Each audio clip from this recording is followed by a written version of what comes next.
Oh, Well, hello there, sir. I've seen a couple of people in the chat saying, why have they delayed it this week? Why? No. 'Tis 8 o'clock as normal. Britain just went through daylight savings. I didn't know that. Even Rob messaged me at 7 o'clock and went, where's the link? What's going on, man? What's happening? I'm like, dude, you got an hour. You got an hour. Will you chill? Did not know. So, yeah, we've gone through daylight saving. You don't go through it until a couple more weeks or so? Yeah, well, this coming weekend. All right, okay. So next week, it's going to be back to where it was. Yes. So for 1 week. Indeed. For 1 week, for 1 week only, we've got an hour skew. Before we start today, because you are bursting at the seams. I am bursting at the seams. I was informed by you that you had something special to show me. That you got something in the old you call it the post. That was a secret between us. Come on, man. Yes, I got something in the post today by a lovely chap called Graham. And when I read the little note, I was like, okay. And then there was a little box. I'll show you the little box now. I am bursting. I can't wait. This little box here. It's great because I have huge ones of these, which I store. Yeah, that looks like a 6th scale. That's like a 6th scale bin that you can use for your figures. Damn, I could use that for something then. Yeah. So, and in here, wrapped up, I'm gonna have to do a little bit of this. I'm afraid, Robert. That's okay. I've been diminished in my life before. Haven't we all, darling? Oh my God. That's amazing. That's not all. Is that a lead figure? These are heavy and they're magnetic bases. Can I get my big, bold, beautiful head out of the way? Yeah, hold on. Let's try it. Yeah, now you can see. Wow. Douche. Then we've got. Wow. Yeah. Then we have from the first episode. These are amazing. And you can purchase some of them. I think some of them have gone now. But you can still pick up number 6 and number 2. And that looks like Doctor Who. That looks Peter. Kind of does. I think this is the Duke. Yeah. The Count. Sorry, the Count. This is the woman from episode 1. Yeah, those are beautifully done. Yeah. Then we have the Doctor from A, B, and C. Yeah. And then, of course, we've got Liam McKern and Patrick McKern. They are gorgeous. They got weight to them because the magnetic bases. Yeah. I have the note here. Are they total custom? Or are they? No, this is from a website. Dear Az, please find enclosed some 7 TV figures as a thank you for the Prisoner series coverage. Wow. They are from a something game, I think TDO game, maybe, where you are attempting to recreate an episode from a 70s TV series, 60s, we'll let it pass, that is suffering from the Mandela effect. I think The Prisoner is anything but boring, but okay. That's interesting, though. Yeah, they have all sorts of figures that are similar to shows you might remember. Yours, Graham. P.S. The bases are magnetized. And wow, because he's a star as well, he put a couple of flyers to where to purchase the figures. Crooked Dice Game Design Studio. And there again. Okay, good. Then I have to go log in. Well, I've already been to the site today. You can get like Jason from What's a Jiggy, Effeminate J. You got James Bond. You've got all kinds. Wow. And it's absolutely fantastic. So I was blown away. And I want to do something really special with those. Yeah, those are great. Yeah, I want to, maybe even create some sort of diorama of the village. Yeah, I was gonna say now you need the village. Yeah, You need you need Port Marion in all of its glory. The whole thing. Yeah. I was gonna say just a little segment. No, everything. This is your village. Your village. Right. Hey, wait a minute. Stealing the show. Let's get that down again. So, Graham, thank you so much indeed for that. It was a wonderful, perfect day to receive it on. What a very cool, so cool. They look and they're so well painted. Yeah, really. Yeah, I mean, I was blown away by it, to be honest with you. I was really blown away. Liam McKern, so good. So good. Oh, yes, I was it's one of those things that makes your heart just lift. I feel that way. My heart is lifted. I didn't know you're being cryptic about something. I had no idea. I had no clue. You didn't let me in on the secret. And boy, this exceeded anything I could have believed. So, very incredible. Awesome. Graham, if you're here in the chat, make yourself known so I know which one you are. But yeah, wonderful. Absolutely wonderful gift. Thank you so much indeed. Because Robert is such a bad influence on me. I'm a terrible influence on you. He's making me spend money. But in a good way. Oh, in some amazing things. Yeah, you don't want anyone to bid against you. Don't tell anybody. Shh. Keeping that stuff. Oh, I'm such a selfish asshole. Yeah, we'll keep that stum, and if we win, then we'll go. yes. Then we'll get all pomp and circumstance. Hi, everyone. How are you doing? It's great to see you all. For a change of mind, as once again the prisoner predicts the future in a big way. Essentially, just before we started, I said the prisoner's the sports almanac from Back to the Future too. It really is. It really is, and it's a little terrifying. But I mean, it just goes to show you that all of these things that we think are new, the things that happen within our the Western world, were all predicted. Oh yeah, and it was all written about, and cautionary tales were spun. And it's amazing to see how many people have not heeded the words that were given to us. I mean, the 20th century is a litany of terrible ideas. Never mind the 20th century, 2020. Well, yes, 2020 as well. And it's the all of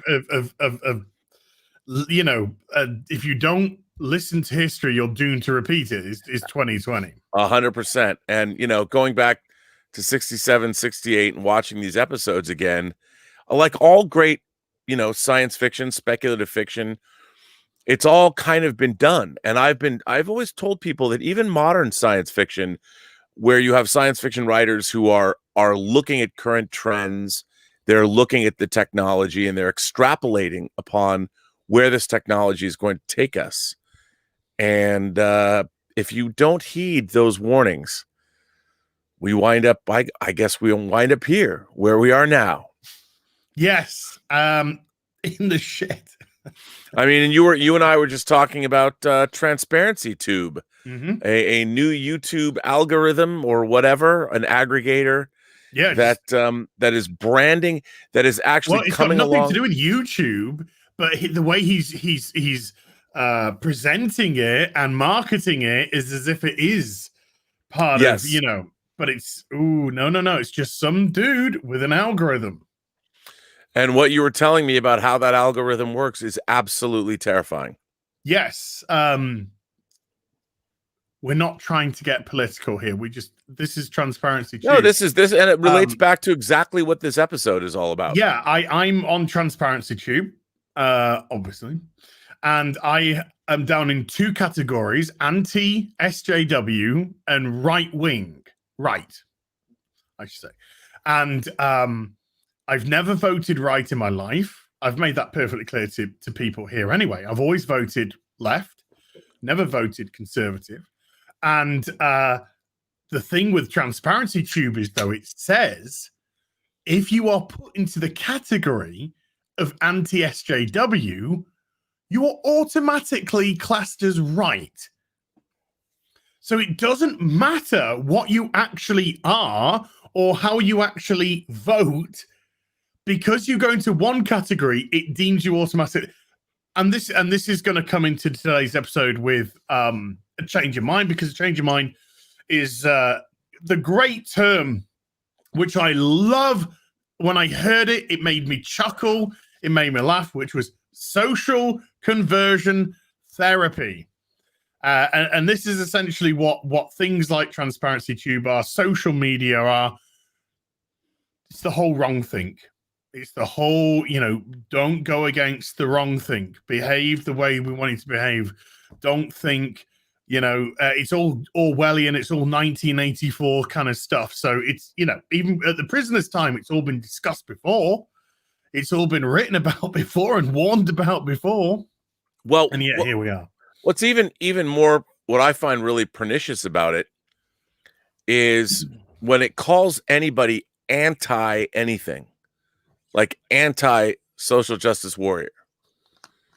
There's a lot there that needs to be unpacked. And this is just, I don't think ultimately anyone is really against social justice. We all want that. Our legal system is about nothing. You're judged by a jury of your peers. That would be the ultimate example of social justice. And I don't think that there's any problem necessarily, or anybody's necessarily against social justice as an idea. But the way it has been deployed by people who have declared themselves social justice warriors. Yes. Well, then when you start saying, okay, if you're anti-social justice warrior, what does that mean exactly? Exactly. But yeah, you hit the nail on the head there. The theory of it is sound, absolutely fine. We want social justice. We want justice for people. We want people to be treated as equal. We want people to be treated fairly. So even if you don't quite process it at the moment, just think about it. You want to be treated just like everyone else. You want to be as fairly dealt with in the system as everyone else. That is essentially social justice. Yes. But the people today who, like you say, who profess to be social justice warriors, they're not. They want anything but social justice. They want to demean. There's a huge amount of, well, at the moment, look, I'm going to have to start off with this because I thought this was hilarious. When Star Trek Discovery was coming back for its third season, when the first episode was airing, they were putting out things like, good luck, Discovery, hashtag inclusion, hashtag diversity, all this kind of stuff, all the buzzwords. And then there wasn't a white dude in the show. So, the whole, the main guy, part of the cat, there was none. So it's like, you can't say inclusion and exclude. Well, not only that, but so they have Sonequa Martin Green in all the universe. She finds herself embroiled with another black dude. Well, and I'm like, the thing would be, she finds herself embroiled with another human being. Well, that's what I'm saying. Why? I mean, you have to. By the way, I really liked him as an actor, but it's like, wow. So what you've done is this relationship that's developed between them is segregated. Yes, it's a segregated relationship. You are in an entire universe today. Yeah, you're an entire. And I was watching this, and I was thinking to myself, I'm like, wow, if you want to preach inclusion, and look, great actor, really loved him. I thought I liked his character, even though they ripped his name off from Firefly, which I didn't understand. Like, the whole I'm sure thing's a rip-off. It's a rip-off. I could go through the whole. Well, yeah, there's 20 different. But but what was really interesting when they're preaching that kind of thing, I'm like, this seems like it's a pretty it's a pretty exclusive neighborhood they live in. Yeah. And I'm like, it was very, to me, it was very odd. Like, I get it. You're going to have the hot people of the same race hang out. And I I never, wouldn't say odd. I would say obvious. well, yes, but I would have been like, why wouldn't she have found some cool alien character? Mm-hmm. You know, they made him alien enough where they give him powers and all that, but from a visual sense, you know, I've been going back and I've been watching Deep Space Nine, you know, with Elizabeth. Yeah. And you look at the characters in Deep Space Nine between Alexander Siddig, you look at Terry Farrell, Mm-hmm. you look at Cisco, and just immediately you're struck by a variety of different kinds of human characters Mm-hmm. that they don't make a big deal of it. They're just there. You know, Mm-hmm. Starfleet, kind of like in The Expanse. One of the great things about The Expanse, one of the things I love about it, is it takes into account that a lot of the people in The Expanse are of mixed race. Same That's with what Next Gen. Same with Voyages. and Same with Enterprise. It's the way it's always been. and that's But, how but, it would but that's now how it would shake out, you know, as we travel more. And it's part of the we must pat ourselves on the back brigade. And it was really, I thought it was a bizarre choice. Great actor. I mean, I really liked him. But then watching this particular episode, you know, coming back, and one of the things about doing our show is how every time I watch one of these episodes, and I haven't watched, like, I would watch Prisoner episodes here and there. Mm-hmm. But I never sat down, like, since we've been doing this, going through the show and reading about the show and sort of immersing myself in the Prisoner. I've been astonished by just how many ideas we're grappling with right Mm-hmm. now. I don't think if we'd done this 10 years ago, I would have felt as much as how I feel about it now, especially in the last, you know, 2012, 2013, how social media has evolved and the way, you know, cancel culture. I mean, this was all in this episode. Yeah. And it was sure, the Village was playing their shenanigans on number 6, but on the other hand, you know, seeing how there were other people other than number 6 that were being caught up in all of this. Oh yeah. I mean, Yeah. you could say maybe it's just for show, but I think that no, you know, there are neighborhood watch groups, you know, like we have, and people selling each other out and making phone calls, like if you're declared unmutual, like people are in this episode, it's terrifying.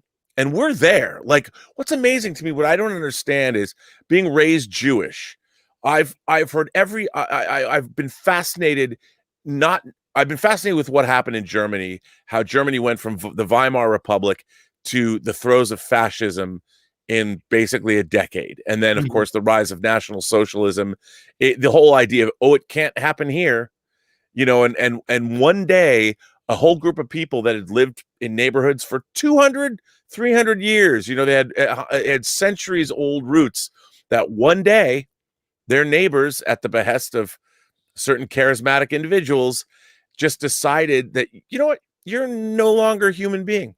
You're not only are you not a human being, your businesses are no longer welcome here.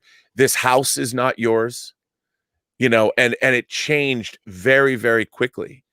And the society let it happen.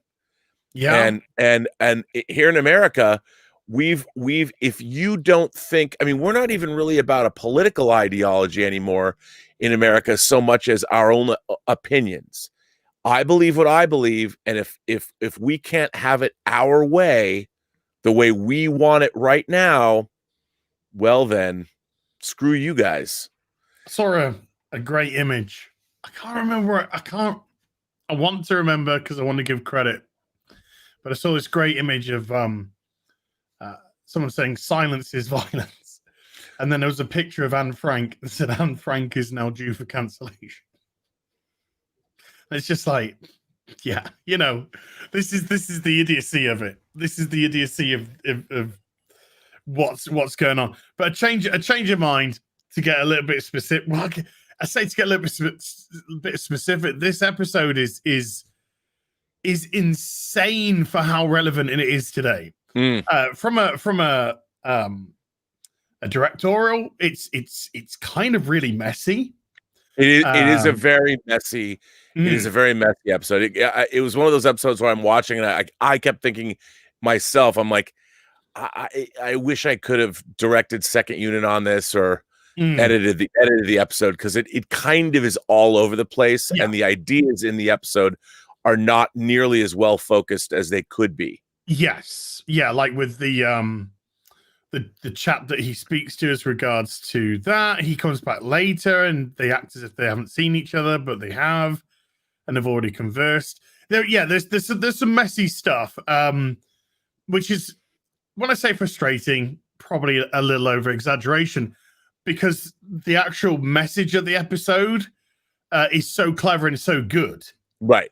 that you think if you had, if you had a tighter, if it was put together a little bit tighter, this could have been absolutely magnificent. But again, it was on a soundstage with body doubles. I chuckle because the body doubles look nothing like any of them. No. Apart from number 6, body doubles doing some establishing shots at Port Marion in the rain. Other than that, it was all done on the stage, and there were a couple of sets looked they looked it, Yeah. This is a very stage bound episode. I have to say this though, but it felt like theater anyway. So yeah, the episode opens where number 6 is training in his little outdoor gymnasium that he's built, and I have to give a shout out.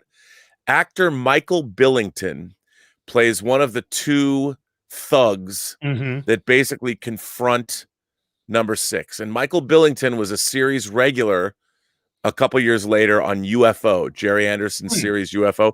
He played Paul Foster, but he also was seen at the beginning of The Spy Who Loved Me. He was Anya Amasova, Triple X's boyfriend, Sergei Barzov. And he gets killed by Roger Moore in the ski sequence. Yeah. Now, Michael Billington never really had as much of a career as maybe he could have, but he also was the actor that screen tested more to play James Bond after Sean Connery than any other actor. He even screen tested as late as replacing Moore in things like Moonraker. Wow. Yeah. And I've always loved Michael Billington. I love Paul Foster. I love UFO. And I don't know if this is true or not, but the committee, the central committee in this episode, it sounds like the guy who leads it might have done the voice of Parker in the Thunderbirds, but I don't know. Oh, I could be wrong. And listen, but another James Bond connection, of course, is McGowan turned it down. Right. McGowan turned Bond down. They wanted McGowan to become Bond after Sean Connery. He turned it down. Lazenby ended up getting the role. Yeah.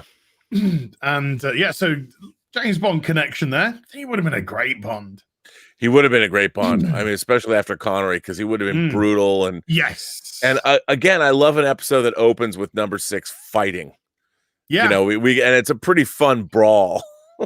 It's a great brawl. He's using all the apparatus at his disposal and grabbing the bars and wrapping legs around necks and throwing punch bags into people. It's very good. I mean, I even loved when one of the thug was running away and he kind of like slips and grabs the rope, and it was just like, I just liked the way it felt organic. It was like, the committee were here about this.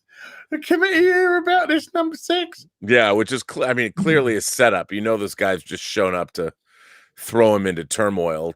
Well, my theory is he's already partly drugged by now. If you look at the episode, it looks like they've already started the work on him before the episode's begun. That's interesting.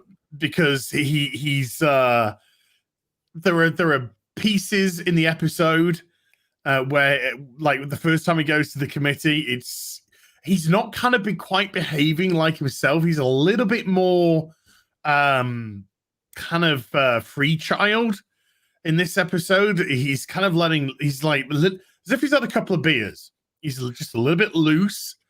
But the second time he goes to see the committee, of course, there's that boom, and they're all gone. Right. And I don't think that was meant to be surreal. I think that was meant to say, this has already been going on. This is all part of the plan. You know, this is just another stage in what's been going on. This guy's not as lucid as he thinks he truly is.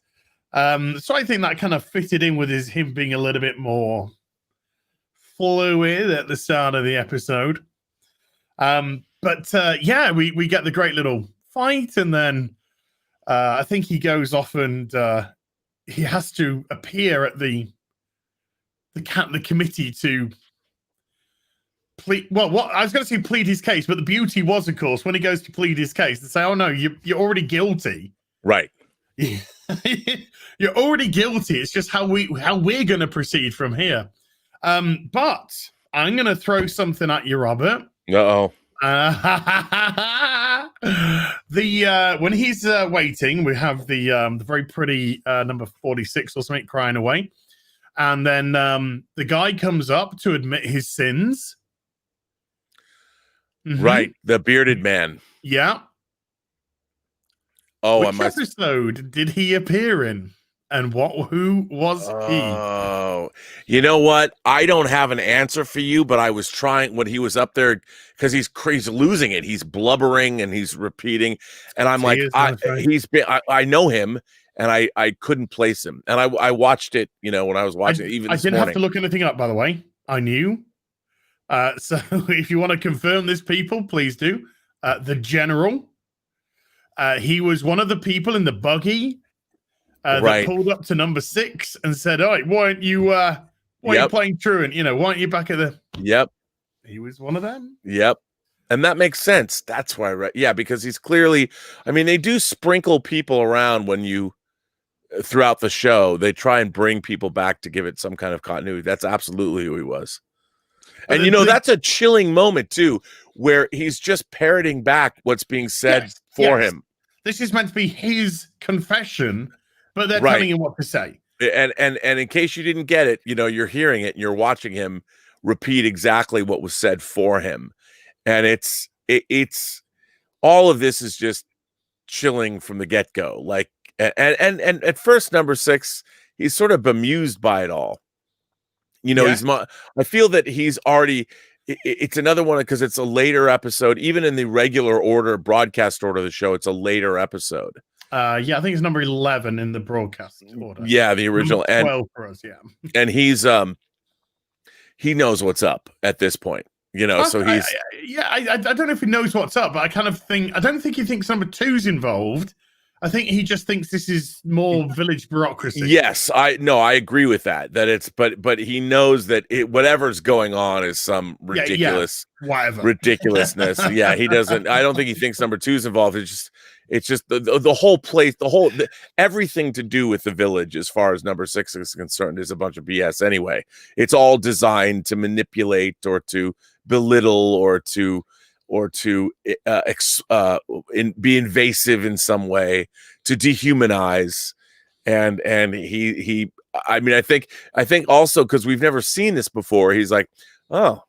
Well, I guess I have to go do the parent-teacher, the PT. We call them in America the PTA meeting or whatever. I'm going to. This is another like the city council that I've stayed away from, but I guess I now am involved.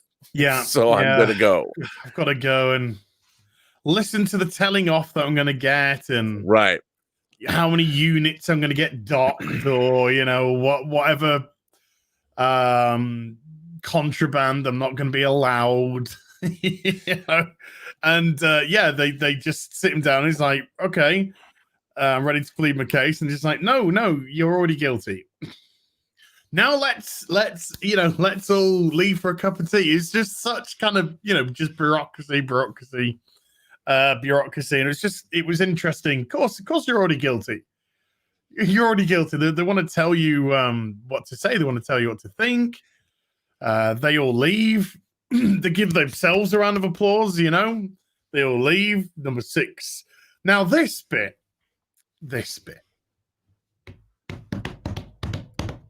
Go with me on this one, Robert. Okay. I'm ready. The Dark Knight, Heath Ledger. Mm-hmm.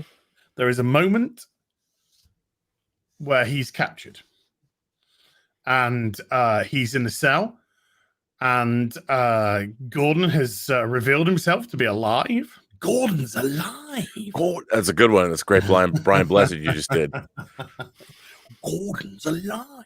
And Die. the mayor says, "Oh, you gonna get the top job, Commissioner Gordon," and they all start applauding.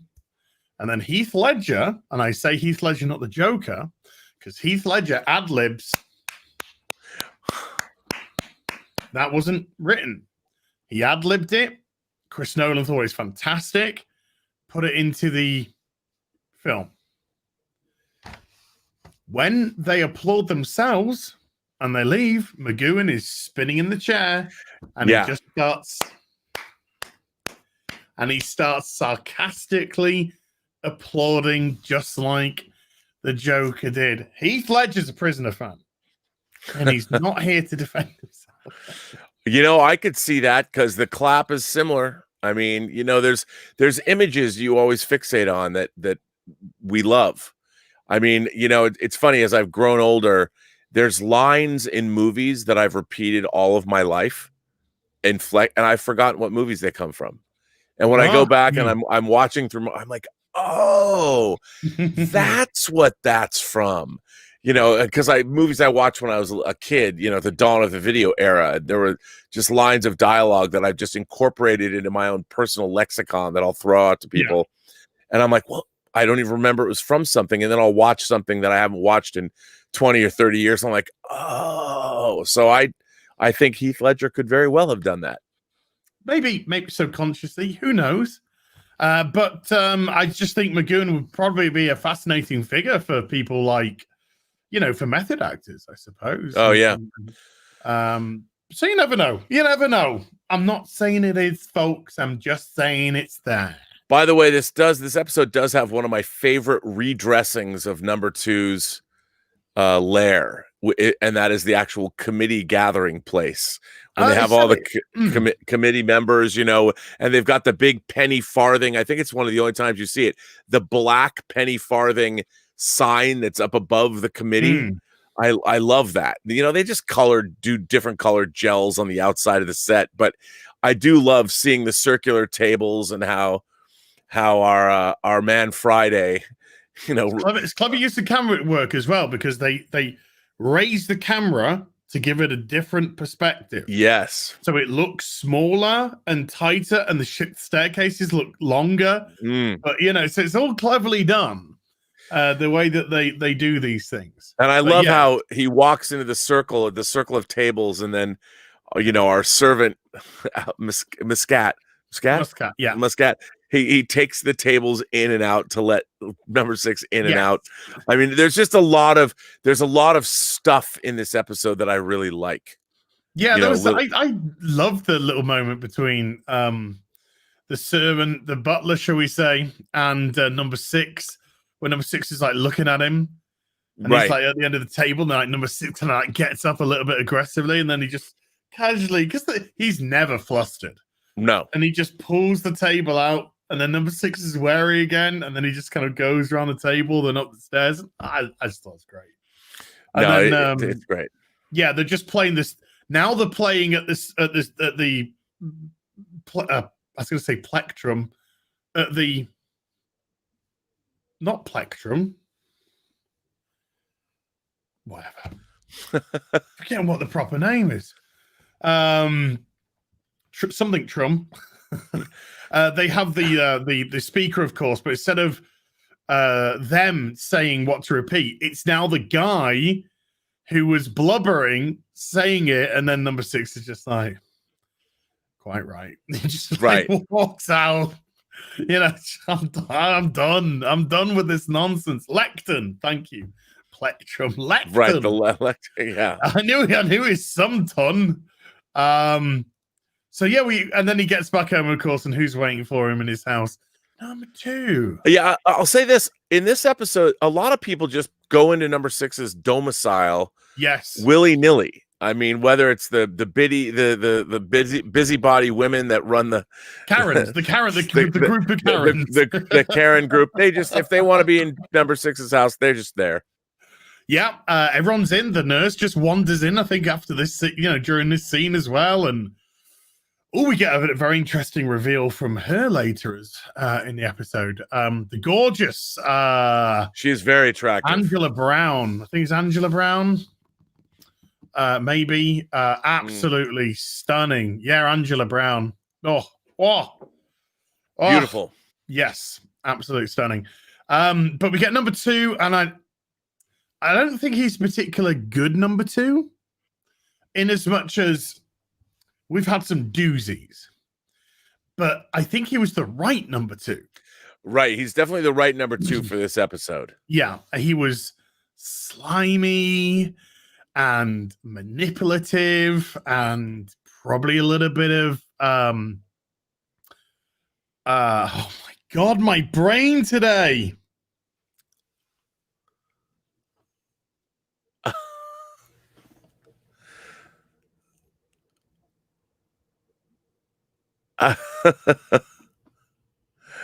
Well,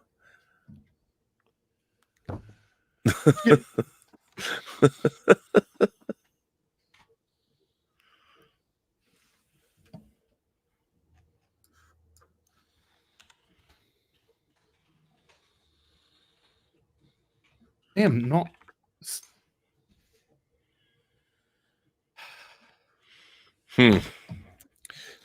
Misogynist. I got it. Oh, is that the word you're looking for? Look, I'm dealing with misandry 24/7 on fucking Twitter at the moment. I've forgotten what misogyny is.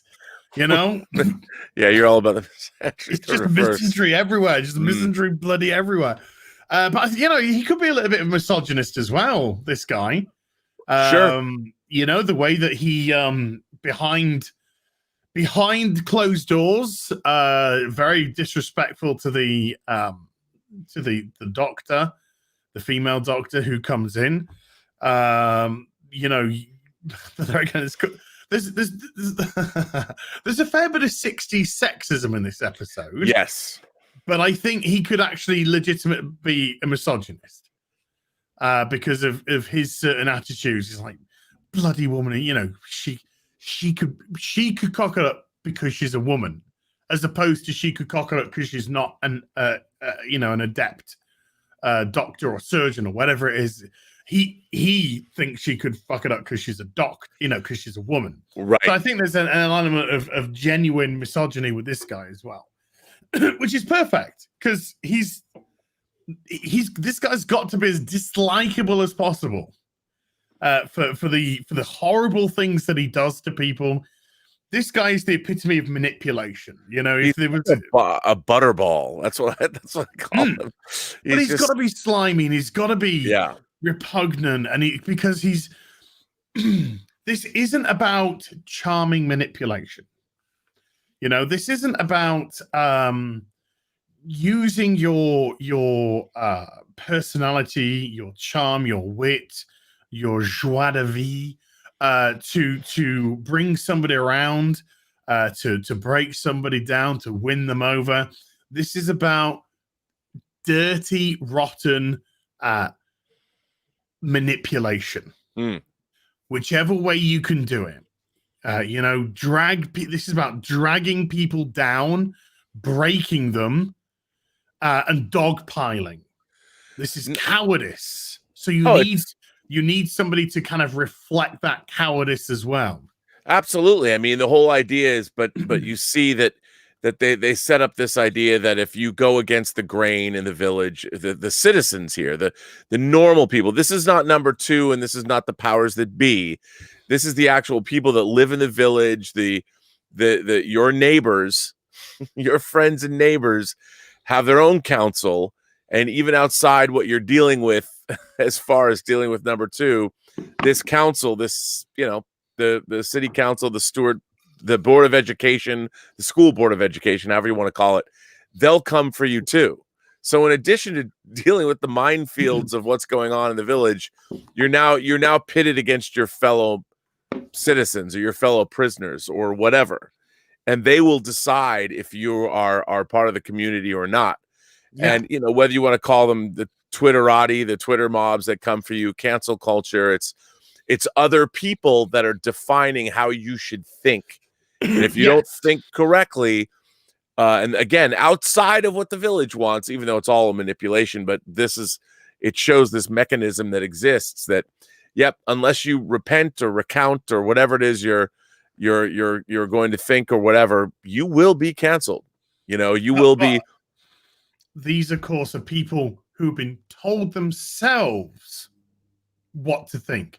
So this isn't their original thought on how to exist. This is the program thought that they need to pass on the programming to someone else. So like, for instance, when we get the group of Karens, I think is it number 46? She's part of the Karens. But when she was in the room with the prisoner, they said over the megaphone or whatever, this woman is just a broken depressive, and she was just crying and crying and crying in the council meeting. She got social conversion therapy. Yeah. She got put into the she got put into the classification group that now they can go and they can dogpile. They can go and they can bully and they can push for submission of someone else, and then indoctor someone else into the. And none of them. None of them have original idea. It's all given to them. It's all received. Just like our culture today. Yes. Received knowledge, which we talk about on the show a lot. And after this happens, I mean, when all this stuff is being said and done, and number 6 is not playing ball, and he's basically, well, now that he's not going to go along, he's going to go against the grain, and he's deemed unmutual. And what I love about this episode, going back, I was reminded of this again. There's an episode of the mid-'80s Twilight Zone. Mm-hmm. They did a revival in the Twilight Zone, and one of my favorite episodes of that Twilight Zone, which again has become scary? What's that? Want to see something scary? Oh, well, that was the movie. The movie. This was the '85 series, and there's an episode in it called "To See the Invisible Man," and it was based on a short story by Robert Silverberg. And what happens is, in this society, if just like the prisoner, if you do something wrong and you're ostracized for what it is that you've done, you get this thing literally fitted to your forehead, and the rest of the world considers you invisible. They will not acknowledge your existence. Like if you go to a cafe, people will get up and leave. They do the same thing, like in this episode. I would love to have seen a whole episode where nobody would talk to number 6, where, like in this Twilight Zone episode, sometimes you run out of food. If you need medical attention, nobody will help you. True social ostracization for like a year. Yeah. And I seeing that again in this episode, how there's the great moment where he sits down, he doesn't realize the extent of what's happened to him, number 6, and he tries to order a tea or something. Yeah, and coffee, and everyone just gets up, and leaves. And there's this really great haunting shot where there's the people in the distance, and they're all just lined up, and they're kind of looking back at him. And they won't. But you notice how they assemble? Yes, like the invasion of the body snatchers. Like it's them going away from him. It's them assembling into a group, a unit, a one think. Yep. Isolation time. And it's a wall. Mm-hmm. Let's build a wall and separate. It's a dog pile. It is a dog pile, and I loved all that. And they don't spend a lot of the episode doing this because they have to have the machinations of the plot happen. Yeah. But for that little bit, it's pretty chilling. And for anyone like myself who got a little taste of cancel culture, you're in an environment and you're in a group of people and you've been working and interacting in certain cases for years. Mm-hmm. And then you say one wrong thing, or somebody perceives you as saying one wrong thing, and some firebrand in your group declares you unmutual. Mm-hmm. And it happens immediately. And you got, for one a better phrase, right? You got set upon. Right, I did. You got absolutely set upon. And it was disgusting. And what's interesting about it is that then I was put in a position where, like, I apologize for, I realized what I was saying was misconstrued, but then I am put in the position where I'm the bad guy. But we could debate this. You didn't actually say anything wrong. You said something very emotional and very raw in a very emotional, very raw time. The treatment you received was nothing short of despicable, cowardly, disgraceful, disgusting. But this is exactly what social media has been training people to do. Absolutely. It's been cutting the discourse so much so that you can't. The Ted Cruz thing this morning. You retweeted something with Ted Cruz about, Ivanka Trump said something like, we need to discuss and talk and yada, yada, yada. And then Ted Cruz said, well, you blocked me on Twitter. And, I understood the whole thing. I find funny anyway.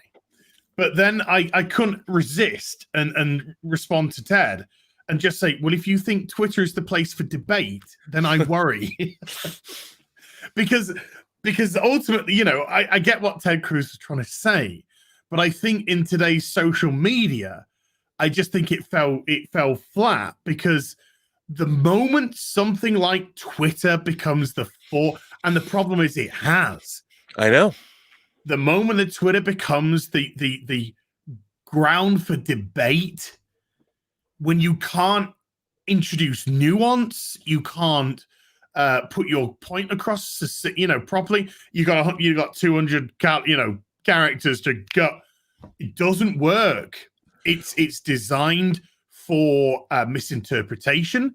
It's designed to be taken out of context. It's designed to create argument, to create what we see, pylon. And when you have been a product of this social media for so long, then it becomes part of you.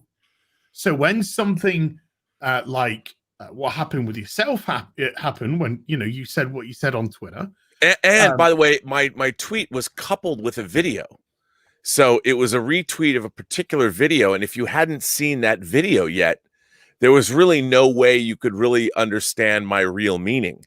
So once I could understand it. Robert, we could understand. We got you on Friday Tights immediately. We could understand. But it was interesting to me. Like, so in this particular episode, these two guys come for number 6 in his little sanctum. He's there working out, and these two guys show up specifically to harass him, which happens on Twitter a lot. There's a lot of people. There was a guy on my channel just the other day. I did a YouTube video, and a guy came, and we were going back and forth in the comment section. He was there specifically to antagonize me. Mm-hmm. Probably a bot account or something. And I tried to answer him, but he just kept coming back with personal criticism and all that. And I just try and be nice. But it's really interesting if you take that bait. If people don't know, yeah. If you take the bait, and in a way, number 6 got into this fight, and he wanted to get in this fight, and he kind of cleaned their clocks. Oh, he got baited. He was completely baited, but he because they showed up to his place, his inner sanctum, and he got baited, and he defended himself.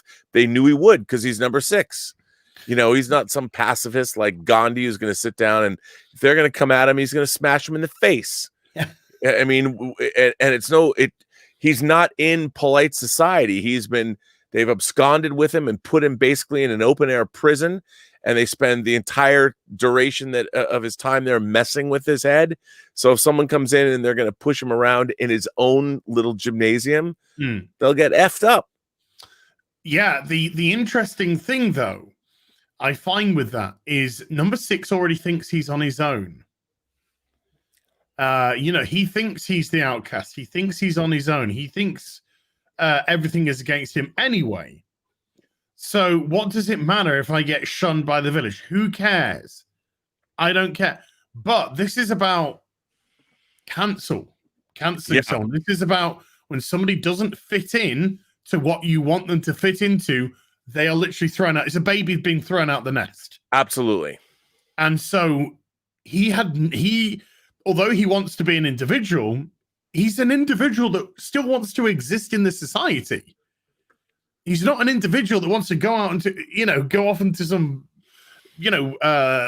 island somewhere and exist there for the rest of his life. No, he wants to be part of the fabric of society, but he just doesn't want to be a sheep. And he uses the term sheep in this episode. And when he did, I clapped. He used it perfectly. But this is about making sure he knows and understands what true isolation is. Yeah.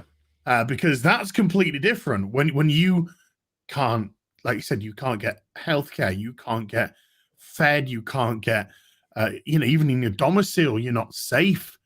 And we're in a situation. Well, look at Portland, look at Philadelphia, look at New York, look at San Francisco, look at all of these places, and that right now, and that is a situation for people.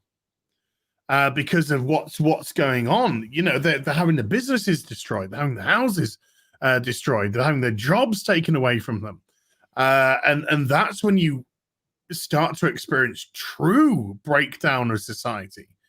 And this is what they tried to do to him. They just tried to break whatever society he had, everything gone, break them, isolate them, make them have nothing. And then when they've got nothing and you make sure they understand that, they want to be part of something.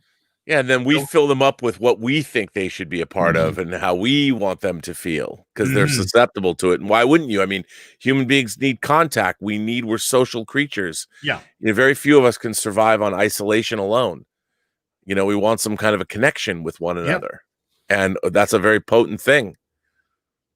So even if you don't believe necessarily what you're saying, because you want that connection, which is, I think, a lot of what happens today. That's all over this. That is all over this. 1 minute you've got a girl who's crying. The next minute she's in a group meeting and people listening to her. And then the next time you see her, she's part of the Karen committee. And she's condemning number 6. This is somebody who's whether or not she believes it or not, has found something where and she's able to fit in, and so she'll go along with whatever it may be. Just so happened to be the canceling of number 6. A very slippery slope from being ostracized to being one of the ostracizers. Yeah. I mean, you go from being watched to being one of the watchmen. Yes. And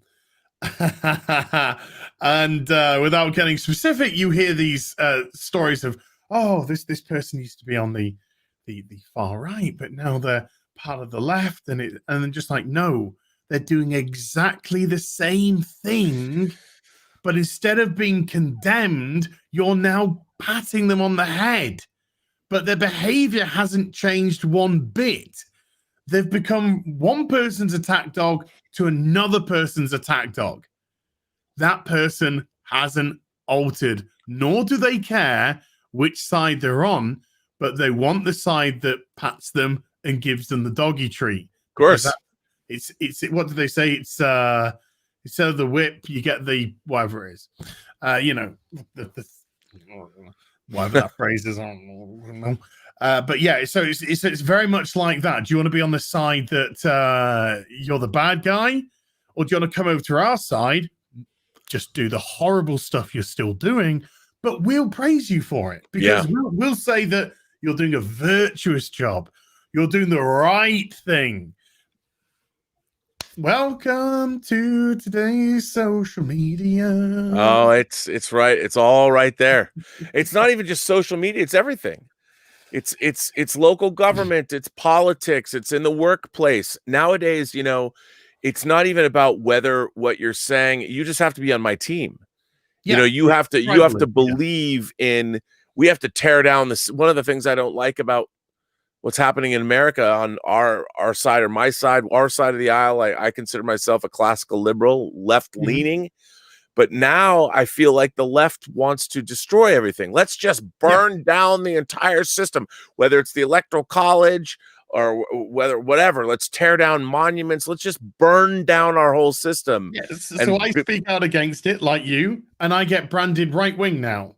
Yeah, and I'm like, you really don't want to burn down that system, because what you're left with is the wasteland and Bartertown and the Lord Humongous, the Ayatollah of rock and rolla, Thunderdome. I mean, that's where we're at pretty much now. Certainly on the streets of cities like 2 they them center and 1 they them leaves.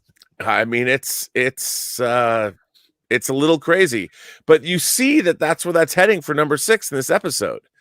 It's what happens to those people, what happens to the unmutuals that have strength of conviction, that stand up, that aren't broken. By the way, I should say something about when you end up in behavioral modification. I love that, like in the Manchurian Candidate or later in the 70s, the parallax view. I love the imagery of how they hypnotize you. When you're in the room, you see the rover coming down, and then they intercut with number 2. I mean, they're hypnotizing you, and so they're making you susceptible to suggestion. Yeah, they're like, Rover's the punishment. Number 2, he's the good guy. Yeah. Listen to number 2. So you saw the. I literally just actually got the screen to that, because number 6, when he sees the first guy in there. I mean, I think the guy that's acting is brilliant. Yeah. He's like strapped down to this chair, and he's trying to run. He's trying to run in the chair, and it's brilliant. And he's just petrified as this image of Rover is bouncing down, coming towards him, and then it cuts to number 2, and he's kind of like, and he's calming down now, and he's happy now because number 2's there to help you.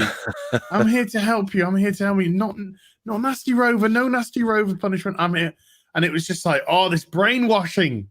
This brainwashing is fantastic. And number 6 is like trying to get into that room to get him out, but it's all locked up and he just can't get in. And then that guy who comes back later for the same conversation they just have here, essentially.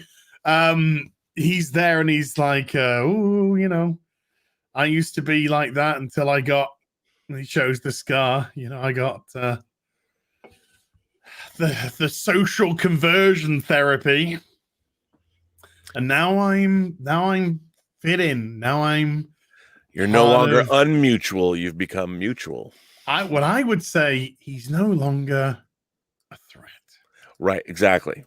He's no longer somebody that has a dissenting voice. He's no longer somebody that has his original thought. He's now, as 6 says it in this episode, a sheep. And what's funny is we're not seeing it. He's not fighting the political system or the powers that be of the village. He's fighting his own neighbors, his own. And one of the things, like, I keep, I think about what happened in Germany with the rise of National Socialism, how they dehumanized and just decided that, you see that guy who lives in the house next door to you? That guy's unmutual. Well, and they neighbors, and then that's what happened. Let's inform on them. Let's tell on them. Let's vilify the very people that we've lived in neighborhoods with for decades, because they must be evil. Yeah, and it's all. It's so sad, isn't it? It's just fucking disgusting. I'm sorry, I'm thinking of the reality of it. And it's I agree. I mean, what's amazing is that not only is that going on, but people prefer it. Like, once they get a cause, I think a lot of what we're seeing now is people don't have, in the modern day, the modern age, like, you and I have interests, like whether you're going to paint a Warcraft figure or buy a Hot Toys figure or play a game or something. I call everybody imagination connoisseurs, but we've constantly got things out there that we're filling our imaginations with. Yeah. And things that we want to do. But there's a lot of people that don't. Mm-hmm. And so what they're replacing that with, whether it's lack of ambition or they just don't know, they're cast adrift, they're given a cause to fight for. And what better way to feel fulfilled than if you're fighting for a cause that is all about social justice and you can say is helping you. I'm helping my fellow mankind or whatever. So I need to go riot and burn down buildings because, whatever group you want to say. I need to kill black people and burn down their businesses because Black Lives Matter. Well, it gets to the point where but that's when you go out at night, and you're surrounded by other like-minded people that are patting you on the back, saying, you're mutual, you're one of us. That becomes, in the short term, the same thing that's fulfilling people who have long-term, like if you commit to a long-term project, like, I worked on this independent movie for 4 years. A lot of people I know would say, like, why would you bother doing that? And for me, it was a personally fulfilling journey that I took, but that's a fulfillment. Yeah. It's a rare thing, but now being a part of humanity wants to be part of the community. We're trying to get instant social conversion right now. Yep. Because we're having people going through restaurants and they are screaming at the people and they won't let them be until they say what they want them to say. Well, that's it. Until they do the salute that they want them to do the salute. That is the immediate. It's definitely not that one. I promise you. It might as well be bloody that one for what they're trying to do, because of the fascistic nature of this. But this is immediate social conversion therapy. This is, you must comply. If you do not comply, we will continue to harass and harass and harass and harass and try and break you. And of course, you have the mob versus the singular. You have the cowards that are all cowardly together and they feel stronger together because they are inherently cowards, attacking the one person, desperate for that one person to do what number 6 did at the beginning episode, which was swing. Because the moment they swing, yeah. I mean, it would be interesting, like, as an adjunct to this show, if you and I did something that we planned, that we would announce that we're going to do on this show before we do it, say something or do something on Twitter and actually chart in real time as people come after us. And the cancel culture. And the cancel culture. Like, I don't know what that would be. But it would be one thing and you could literally watch it happen in real time. Well, I actually did a little experiment myself. You see, it was kind of thrust upon me. But the other day, I was put into Twitter jail for 12 hours. Now, why was that? Because I linked a Memology 101 video with the heading of, "This video is insane." And the video was footage. The Memology video was, "Are we witnessing voter fraud?" Right. Okay. And it had the footage of the guy who was filling out the ballot, feeling the ballots, and then there's a part where he stops and he looks around, and then he gets a black pen, opens up the ballot, and does something to the ballot.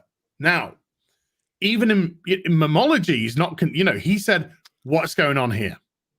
And in his pinned tweet, he pins a message at the top of the video and he says, "Can somebody give me any reason why this guy would take a pen to a ballot paper?" Because he's wanting to find out. That was the video that I linked, and watching it, I thought it was crazy. I thought, why is there a pen on here? Why are they being allowed to touch the ballot form? There was lots of questions which needed to be answered. Twitter put me in jail for 12 hours for that, citing that I was circulating misleading information about voting. So I let my 12 hours go by. Life's fine. When I come back, I do a tweet. I say, hey, at Jack, you're a cunt. And tweet it to Jack. I've had no comeback. I can call the head of Twitter a cunt. But if I put anything out there that makes people question or come to their own determination about something, no, that's wrong think. That's wrong think. That is, to me, when they did that, I was just like, this is the most corrupt platform out there right now. The most corrupt. And it's just going to get worse. It's just going to get worse. So but I did my own little experiment. It's like when we're talking about transparency tube. Again, I ask, who watches The Watchmen? Who makes these? Who defines? What's happened is you've already been. I haven't, but you've been labeled by this brand new platform. You know, you who identify as left leaning and you've never voted right in your life or whatever. They've branded you something that you're not, based on a superficiality or superficial understanding of things. And like everything else, it's squelching true, nuanced discourse in the society. And it's terrifying. And the people that created this algorithm, they're more interested in pitching their algorithm as a tool and as a product to sell. They're not necessarily, their first and foremost interest isn't how it could hurt you personally. No, there is no thought behind the destruction that it could have to people's lives. Nope. This person is a snake oil vendor. They are trying to make a quick buck. By selling it as an integrated algorithm into a Google or YouTube. And then what day is the day where they turn around and say, well, anyone in this category, they need to go. Yeah. Sorry, I was going to say, I just use the example time and time again that when you have your extremes, and every time you think you kill an extreme, all you're doing is making it smaller. So then the next level becomes unmutual, and you get it smaller and smaller. And rationality is being cut away. And it's funny because now more than ever before, we can watch it happen on a real-time basis on our social media platforms. And like I was already getting into arguments with people on my own channel when they're saying things like, oh, what's wrong with transparency tube? Like the MPAA judges movies. And I'm thinking that's a voluntary thing. That the movie theaters or the movie studios agreed to a rating system because they want to make sure that the public is taken care of. You know, you don't want nothing alike. And not at all. And it was just funny to me. And I was like, all these other examples, they have clear, you know exactly where they're coming from. This is just willy-nilly branding. And I thought it was dangerous and pernicious. And already it's getting everything wrong. I don't know if you I tweeted out, I saw that you saw Just Some Guy's channel. Yeah, he's great. He's awesome. Great. I'm a big fan of his channel. And he's a pretty even keel guy. Mark Waid called him a borderline white supremacist.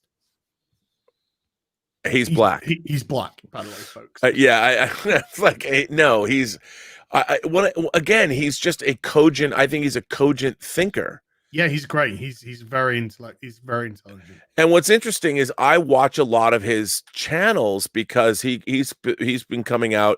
He was one of the people that talked about Transparency Tube. Yeah, you know, and I looked at him. I'm like, he's exactly right. And it's crazy to me when he comes out and he also says, you know, I consider myself left leaning and I'm black and I get voted. I'm called a white supremacist or, you know, right wing or whatever. And it's just amazing that in itself should stop the people that are making that platform in their tracks. They should be like, our platform's not good enough yet. No, but they don't care. They don't care. They don't care. And ultimately it's that not caring that's going to lead to somebody getting into real trouble or being really hurt. I think we're going to see, and I think we are already starting to see it. We're going to see the tables been turned, and we're going to see very shortly, and I think this has actually already started, that all the eyes are now going on to him, and he's going to have his life torn apart now to discover exactly who this person is. And this is, of course, what happens at the end of the episode with number 2. And number 2 has it all turned back on him. But this, when you come out with something so, flimsy is being polite. To me, this is dangerous. I feel that way too. This is a very something which is so volatile that you are just like, ha ha ha. I created an algorithm. I'm branding people. I'm putting them there. Some randomo guy. I don't care that these people are actually on the left, and they're actually speaking out against the far left, which they no longer recognize, because once upon a time we used to be on the same side and we used to believe in the same things. Now we're getting into some, like I said, that I've said it again. The poles, it's a circle. The extremes are a circle now, and right at the top of the circle is the far left and the far right. Just one does it out of hatred and one does it out of virtue, but the same fucking thing, and they say the same fucking things. Now, so you want to call me anti-SJW? To me, that means yes, I'm anti-racist. Yes, I'm anti-bigots. Yes, I am all of that. Thank you very much indeed. I'll wear that as a badge of honor. But this person has just created a very simple algorithm, doesn't care where you vote, which way you put your side. You speak out against the term SJW, not even understanding the term, where it comes from, where it is now, etc. I'm going to put you into a box. Dangerous. Well, that's the problem that I have, is that, when you're on YouTube, even you and I, we've talked about how we might have different political ideologies or things, but this show is about The Prisoner. It's about a TV show, and let's say this was the only show that was on your YouTube channel or on my YouTube channel. But if we had 250,000 subscribers, this algorithm would brand us something. Yes. And we're just discussing ideas that are extrapolated upon or raised in a TV show. Yes. Like, we're first and foremost reviewing this show, and it's not like we're not imposing these things in the show. They're clearly there.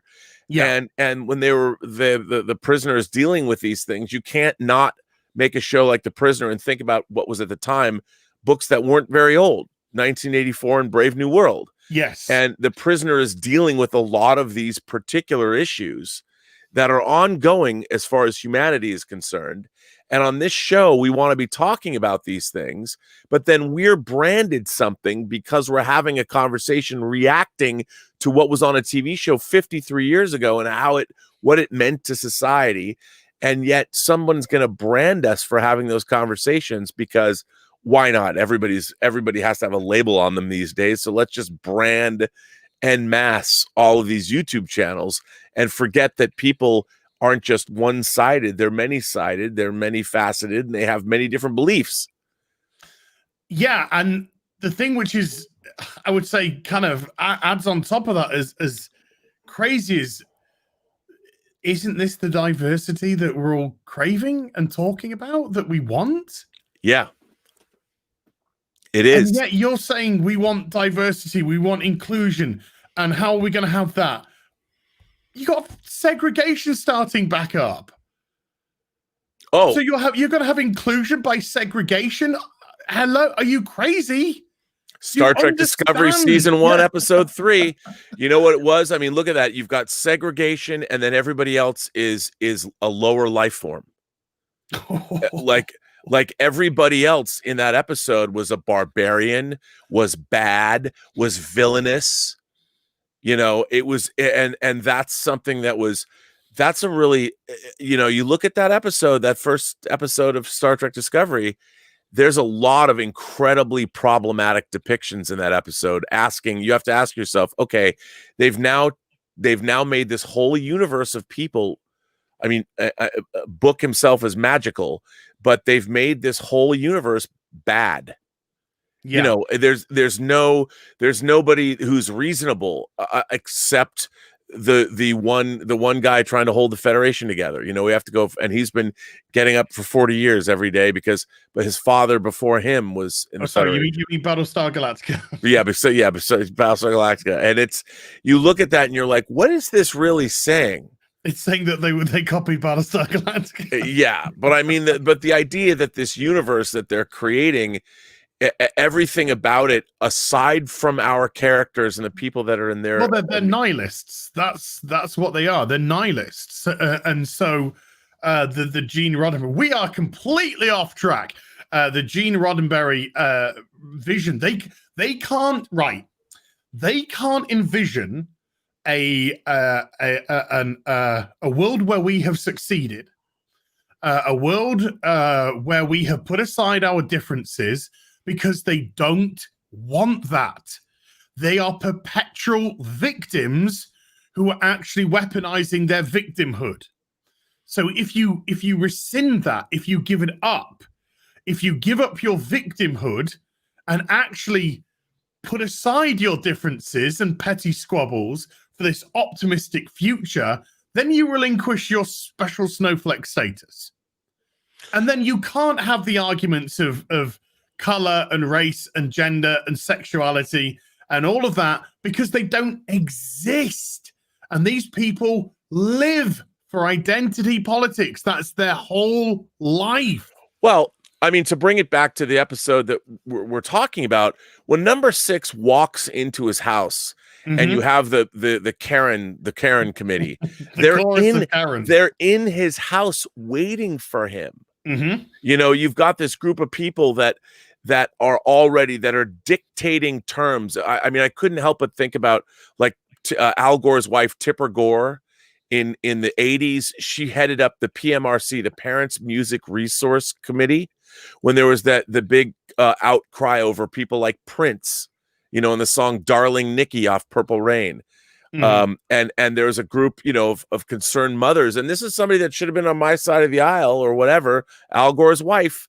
And it's like, oh no, all of these musicians are demonized, literally, some of them, because they're singing satanic music, you know, and then you've got this group of these, we'll call them Karens, in number 6's house, you know, ready to cast judgment, just judge, jury, and executioners.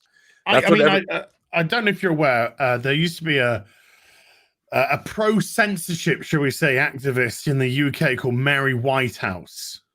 Oh, are you aware? Okay. She became a bit of a, well, we always thought of her as a bit of a laughing stock, because she was always there on television going, no, this shouldn't be allowed because there is sex and there's bad language and there's violence, and this should be, you know, she was one of that. She was, you know, sort of once upon a time what the Christian right would be, sort of thing. Yeah. That would be a way to kind of describe it for yourself. But every time, you know, she was always there about censorship, must censor this, must censor that, must censor the other. And to me, this kind of gaggle of Karens was the same. This Carol chorus, this cunt of Karens that was in number 6's house. They were the same. They were the censorship mob. They were you can't behave the way that you do. You know, you must censor your behavior in this case, and you must come in line. So I think it was that sort of for that time, that's what that was sort of representing. Yep. Nowadays, of course, we can twist it to many different things with social media, Transparency Tube, even facets of government now, because they have become so sort of contained, shall we say, that we can put them at this level. But the very basic message of the story, because it's a simple story, but it's a great one. It's a simple story. Try and exclude them, doesn't work, turn it back on the other person. But the simple fact is, when you have annihilated everything, when you have censored everything, when you have made everybody neutral, when everyone thinks the same and acts the same and behaves the same and eats the same, what have you got? You have nothing. Nothing. You have sheep. And that's no longer a society that prizes the individual. And this entire series, the entire all 17 episodes of The Prisoner are really about one man asserting his individuality into a world that is trying to crush that individuality. And what's interesting about the West is one of the great things about all of Western civilization is it sort of has created this idea of the individual, the protection of individual rights. These are unalienable rights, and that's where our justice system comes in. Every person, and while it's not perfect, it isn't perfect, and certainly you can say, well, it hasn't been perfect for a long time. Well, because people are flawed, but the idea of the individual is first and foremost a desirable thing to have. Our society needs to protect each and every individual, and now I see us sliding back into things like I keep hearing people talking about Marxism in this country. Ooh, we're Marx, and I'm like, I always think about that. I'm like, do you know what Marxism is? The first thing you do is you have to give up your individuality. You have to give up anything you've achieved in your life, anything that you've excelled at, anything that is particularly yours, and you have to turn it over to the state. And who wants to live that way? Let's give the power to the workers to create the power of all the manufacturing bases. We'll give them to the workers. And it's like, really? Have you seen? That's never worked ever. No, it never will and never has. Never has and never will. But you can put it into something more simplistic, like Amazon shopping. Every time you shop, every time you make a purchase, it's saying to you, oh, based on your recommendations. So it's funneling you into a very specific group. It's just a very small thing, but it's Sure. funneling you into a very specific, based off of just a couple of ideas, because that's the way the algorithm, based off a couple of things, it will start to try and pigeonhole you. And so with the episode, because it is, we can sort of whiz through this one as much as we don't have to go through the scenes. He's deemed unmutual, but instead of going through the full social conversion therapy, which would essentially lobotomize him. Yes. And that's a perfect analogy, because sheep, drooling vegetables, rotten cabbages, whatever you want to say, that's what they will become. They will lose every sense of in this case, you'll lose all aggression. You'll lose all kind of cognitive thought. You will just become an automaton for the village. They do talk about aggression in this episode, as if we can eliminate aggression, then maybe he will be more amenable to listening to us. And I think that's I think that's a fallacy on the part of the people in the village. Number two, they're literally part of the reason they put him under, they drug him. They want to get rid of this aggressive tendency. But, his aggressive tendency is not the reason why he's fighting for individuality. That's just his aggression is a tool he uses to continue the fight. Yeah. But that's absolutely spot on, because it's not understanding why. And look at Transparency Tube. It doesn't understand what it's actually doing. Right. No, it doesn't. It's just bracketing people based off what poor information has been programmed into it. And that is what we have. A poorly programmed, or an attempt at a poorly programmed system to re-educate people into thinking the way that they want to think. But with number 6, they don't want to damage him, so they fake it. Doesn't take long for him to work it out. Turns the medication back onto the doctor. He hypnotizes her because she's now suggestible, because it makes you suggestible. because number 2 wants to learn all your secrets. And so he hypnotizes her to unmute, to come out and say that number 2's unmutual. Number 6 tricks number 2 into coming out to the crowd because he thinks he's going to give a full confession of why he resigned and everything now that he's docile and under this medication. And then he just gets the doctor to come out and go, number 2's unmutual, and turns it all back on him. And the way that I saw this is, in simplistic terms for modern day at least, when you get yourself involved in cancel culture, it's only a matter of time before they come for you. Oh, yeah. We saw it with Marvel actors this week. If you go to some of their Twitters, you'll see that they are very proactive in their political fields. But the way that they demonize the opposition, the way that they treat them and go after them and dehumanize them, these people have a responsibility. They are, they have vast followings, and people are going to look at your behavior and they're going to copy and mimic your behavior. And so I called it the fantasy and the reality. You have Mr. Hulkman given all on Twitter, constantly, Orange Man bad, left, right, all day, every day. Fine. That's your politics. That's fine. But the way that he does it is aggressive, dehumanizing. Then one of his friends gets attacked. And he's like, oh, no. Chris Pratt's a good guy. I know him personally. He's a good guy. Leave him be. But you've already programmed the mob. Yes. You've programmed the mob to act like you have been acting, which is to dehumanize and attack. And now your mob is mad because you're saying, oh, no, this guy's all right, don't touch this one. And they're mad because it's like, you can't have one rule for one and one for the other. Nope. And so they go after him now. Well, another thing that is sort of a strange thing for the United States, and I think this is, like, I talk about this among, on fandom. Like, people are always saying to me, why do I go on certain channels or talk to people? I'm like, look, I talk to people that I've said this before to you, if we're fans. Mm-hmm. There is a common ground. Now, what I find really interesting and dangerous is I am in no way, shape, or form a supporter. I'm not a fan of Donald Trump as a person, as an individual, because he's been an individual. He's been a presence in pop culture since the 80s. So I can sit there and go, look, I'm judging Donald Trump by what I read The Art of the Deal in the 80s when it came out, his book.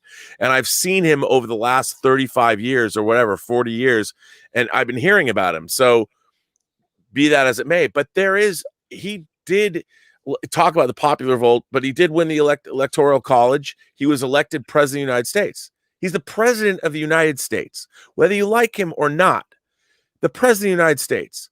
And rather than deal with that political reality, we've decided to be like, if you voted for Trump, you are the enemy. Yeah. Not somebody that has a differing political ideology from me. But it's gotten to the point where the guy was elected president of the United States.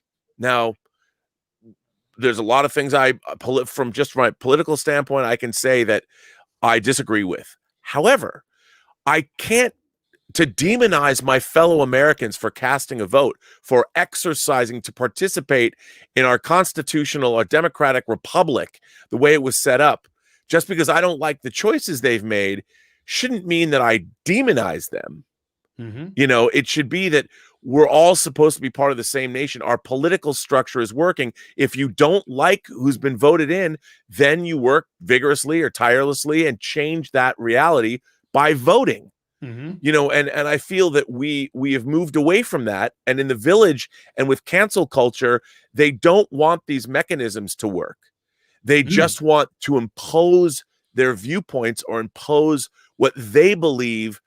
They want opposition gone as if it's wrong, or if it's, and this is the problem. And in the Village, they're showing you the same thing. If you're deemed unmutual Well, you're wrong. This is something that needs to be eradicated. Yeah, you And need to be corrected. Yeah. you need to be corrected. And this is what I find so pernicious. And that we, especially in this country, the political process, it works. Is it perfect? No. But the apparatus exists. And now we've got groups of people, and I hate to say it, more so it seems on my side, where they would rather burn something down and think, we're going to burn this system down and build it back up from scratch. And I'm like, really? You think you're going to do that? And what historical precedents are you going to look at? The French Revolution? Look what happened there. How many people lost their heads? I mean, you can't do that. You have to have a push and a pull, and that's what Western civilization is about. It's about, and what number 6 is railing against is the destruction of that system, really. Once you've been moved away and your individuality has been stripped away from you, and there's one voice telling you the way you should be. Look, we want to know what information you have. We're going to tell you how to act. We're going to tell you what to do. That's not what our Western way of life is supposed to be about. And I feel like we in this country are descending, and same in Britain, we're descending into did you vote for Brexit or not? We're going to take that issue and turn it into something where if you don't believe what I believe, we're going to destroy you, rather than respect the fact that we have differing points of view. And let's face it, if somebody voted for something, the people have spoken. If you want to work against it, you have to work against it. But nowadays, no, if you believe something different, we will destroy you. And that's terrifying. It's it's a weird one. But what's great about what I was going to say, you said on my side, I voted Remain in Brexit. I didn't vote Brexit. I voted Remain. I voted against. I didn't mean to. I didn't mean to say you personally. No. But I mean, and also, I've always voted left all my life. Never voted Conservative. Yorkshireman here. We've always voted red. Up in Yorkshire. That's sort of the way we are. Yeah. Because there is such a divide between the North and South in this country. There's like the North they don't give a shite. About us. So we just, you can be hard pressed up here to do that. But particularly with instead of, like, we hear a lot on Twitter where people will go, let me educate you. And it's just like, shut up. You don't know shit. You don't know shit to educate anyone. So just shut your trap. And that's half the problem. You have a lot of people giving it this. Lots of mouth. We call it all pants. We call it in Yorkshire, all pants and no trousers. It's the proper saying is all mouth and no trousers. But we call it all pants and no trousers here in Yorkshire. But you have a lot of people gabbing, and very little people saying, where did we go wrong? Why did we actually lose? How did this person get into power? What did they do that got the vote? What did they do right that made people say, hey, do you know what? We want to go with this person. But instead, we get witch hunts. We'll remember who you are. We'll find out who you are. You've even seen it now all over social media. If we lose this vote, we're going to find out who the people are that voted. We're going to come for you. And it's just like, this is insanity. It is insanity. We have to live together. And why? And I don't know if it's mainstream media, and I don't know where it's come from, or if it is the infiltration at every level of these identity politics people, literally driving people to the other side because they're finding all their forms of escapism are being slowly driven away. All the things that they loved, our beloved franchises, our beloved Star Trek, Star Wars, whatever it may be, taken over by these identitarians, that we no longer have the entertainment that we wanted. And so we shun and we get rid, and we're like, right, if that is that side, I don't want to be on that side. You know, Oh. I don't want to be anywhere close to them. And we got to start. Like Hollywood needs a freaking Noah flood. It needs a Noah flood, and they need to be washed out, and it needs to be started from scratch. You know, I was talking with a friend of mine who is developing a project. It's not a very well-known project, but it's a project that's been around for a long time. There's a particular character in this project, and that character is very heroic. And they're trying to redevelop that character for modern audiences. And there's a writer working on it now. My friend was very frustrated because he said the writer is now surrounding this character with all of what he called the island of misfit toys, a lot of broken characters in support of this one heroic character, because it's now the broken characters that the audience is going to identify with. These characters, rather than the heroic character, that being the focus. You know, you can't people can't really relate to heroic characters. Let's give this character a bunch of sidekicks that we can give them various states of brokenness that people can see themselves in. We don't want to see ourselves. We want to see what we can be. That's what Star Trek was always about. It was aspirational. It's not hard. And it's funny that the second episode of Discovery, we basically watched Saru and Tilly get themselves into a situation that they couldn't handle. That they were in a bad way, and they probably would have died if they weren't, rescued by Georgiou or whatever. And it was interesting to me because I'm like, I don't want to know these people. These are not Starfleet officers that I want to know. They're bad at their jobs. Yes. They're going to get everybody killed. Yeah. And they're I keep seeing that, and it's interesting. You look at number 6 in the context of The Prisoner. We all are number 6. You cannot watch The Prisoner and not think to yourself, I'd be that guy. I would stand up to these people that have imprisoned me. I would always stand up to them. I would always be insubordinate. I would always do whatever I can. And I keep thinking to myself as I watch these episodes, I'm like, do we live in a world now where people would just say, number 6, why don't you just go along with what they're doing? Why not just capitulate? And I think it'd go further. I think that'd be part of the village. Well, yeah, I mean, they are. That's the thing. They all would be. And it's, you watch an episode like this where it's directly relating to the things that we're dealing with on a daily basis now, whether it's in our politics, whether it's in our entertainment, whether it's, you have to go along with what we believe, what we think is right and wrong.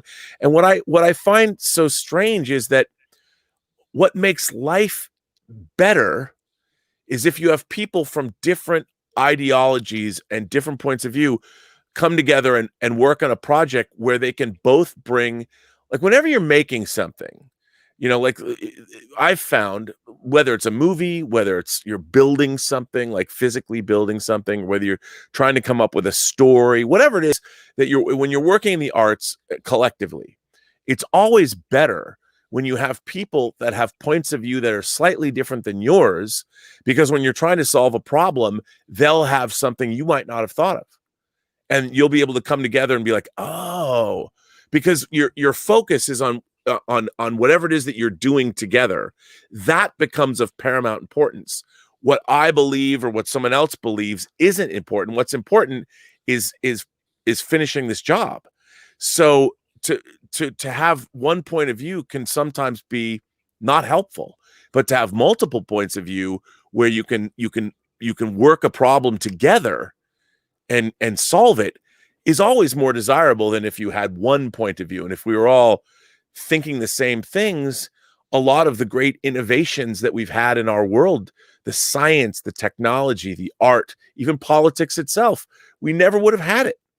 So the idea that the individual is destroyed is eventually the death of all of us. It's the death of innovation. It's the death of progress. It's the death of culture. Well, look at who is the most interesting people in The Prisoner. They're the people with the original thought. And that goes all the way through to number 2. Number 2 is always interesting because number 2 is always trying to enact their own plan. Right, doing something new. Doing something new. Either extract the information or whatever plan they have for the village. So they're always interesting. Number 6 is always interesting because he's always fighting the system. Anyone that he brings onto his side is normally interesting because they have individual thought. With Checkmate, when he got his group of people together, they weren't just there. They were there for a purpose. The person who was doing all the electronics, the way that he was taking number 6 around the village, showing you how we can go from this place to that place, because they all served a great purpose. And every person in the village who has individual thought is the interesting one. The boring ones, and I think they're meant to be intentionally, when I say boring, they're not meant to stand out, for the people who just go along with everything. Right, exactly. And I wonder, like, once everybody is let's say the world we live in now, everyone gets beaten into submission. We all believe in what I mean, the funny thing is you talk about social justice, right? In this case, who doesn't want people to get justice?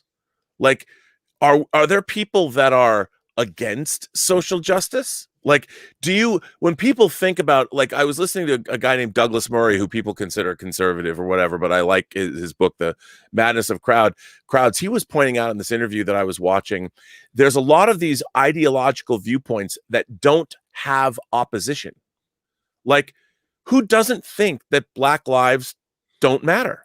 Of course people think Black lives matter. Nobody wants people to be harmed.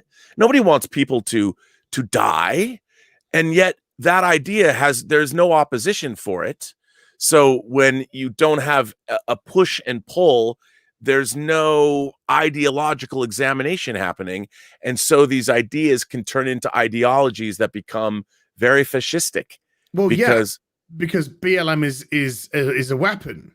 Well, the idea has been weaponized. Yeah, it's complete and utterly weaponized. But the funny thing is like, and social justice too, you don't want miscarriages of social justice. You want people. Social justice warriors don't even believe in social justice. Well, that's the thing. I mean, it becomes more about what they want. They're putting themselves as opposed to the actual idea of social justice. It's the very basis of our civilization is justice for the individual. People being able to lead their lives. And when if there's an injustice, our culture is supposed to solve that injustice. That's the whole purpose behind what we're trying to do here. And so when you turn that into something else, it gets very scary very quickly. Oh yeah. It can get twisted and perverted. Like you said, BLM is a prime example of that.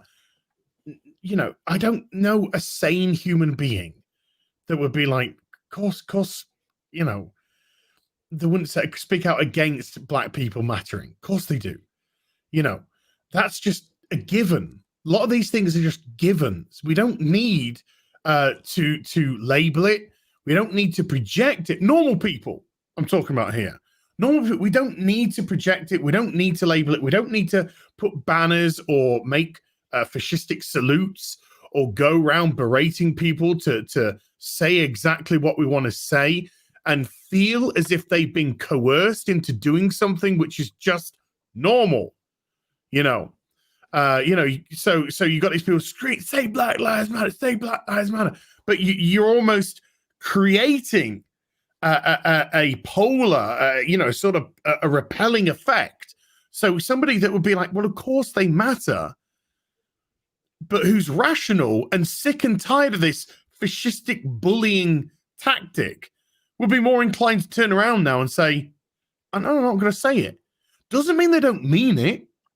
Doesn't mean that they're part of the problem or anything like that. They're not rebelling against Black Lives Mattering.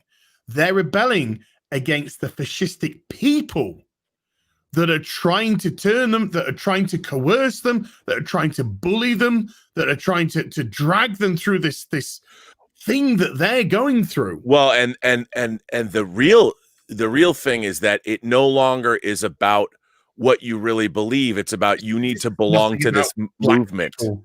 BLM's nothing about black people. It's about black people for about 5 minutes. And that was it. It's got nothing to do with it. This is this is what I find so disingenuous and disgraceful about these sort of movements. They're all designed to elevate individuals. People who are pushing it. We've seen certain actors. I'm not going to name names because I don't want to drag certain people through. But we've seen certain actors try and use it as a way to bolster their careers.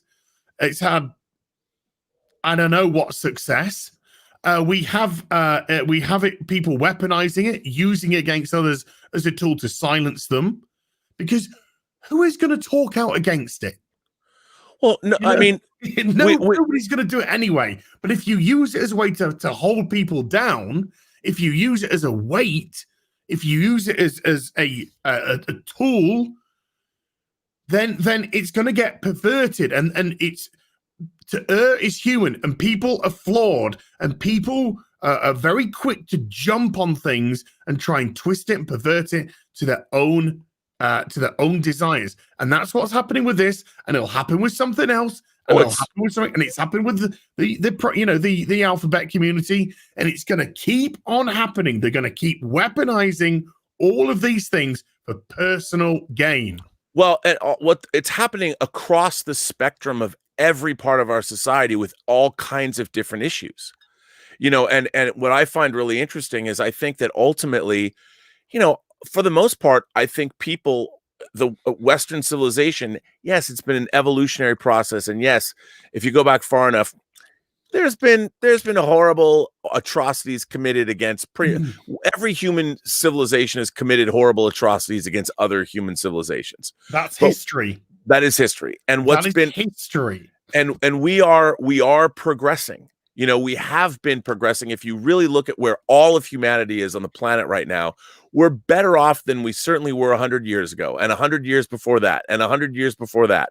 And our civilization has been getting better all the time. As a matter of fact, it's only been recently with the phenomenon of social media that certain things, I think our progress has sort of been retarded. And I mean that retarded, the word retarded, not in relation to a human being. I mean, the fact that I have to sit there and go, it's not about people. No, there's nothing wrong with the word retarded. Our progress has been retarded by the way issues and the way conversation and the way debate has progressed because of social media. But it hasn't progressed, it's regressed. Well, that's what I mean. It's regressed. And in the village here, there is no discussion about anything. And there's no nuance, and there's nothing. I mean, what's really interesting in the beginning of this episode, and I found this really telling, number 6 is accosted by 2 guys that come into his milieu, his little part of the village, his little woodland gymnasium. Well, I think they've been sent. Well, yeah, of course. No, it's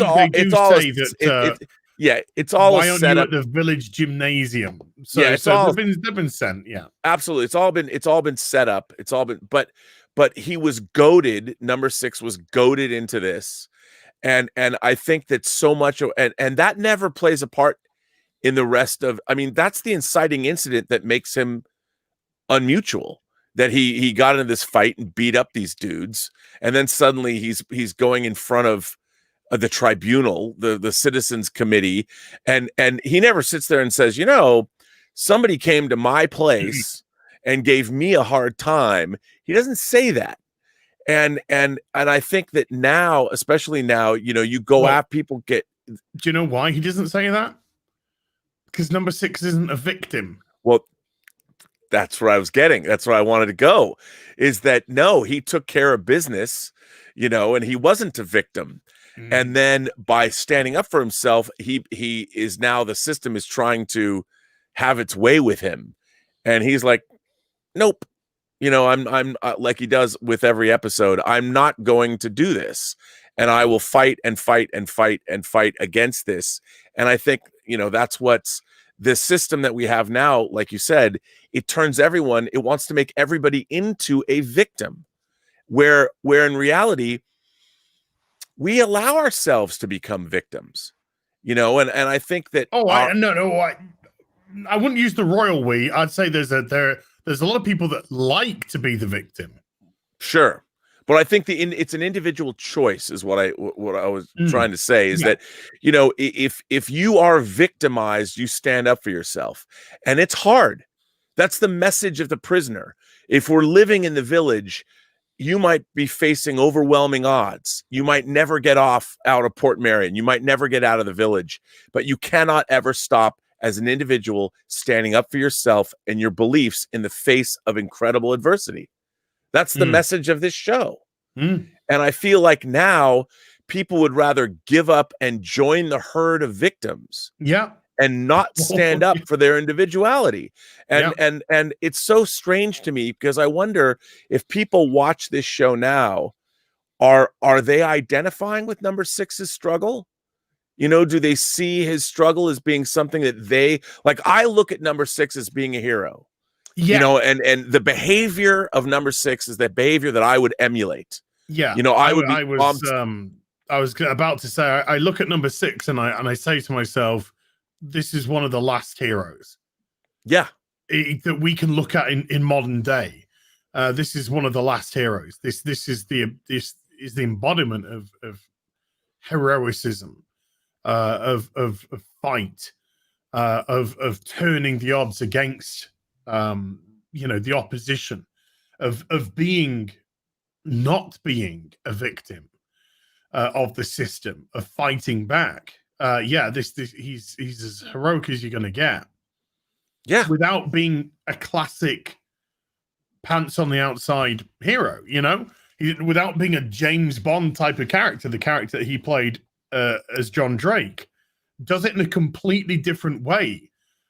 This is just fighting against the system, and he can be a bastard.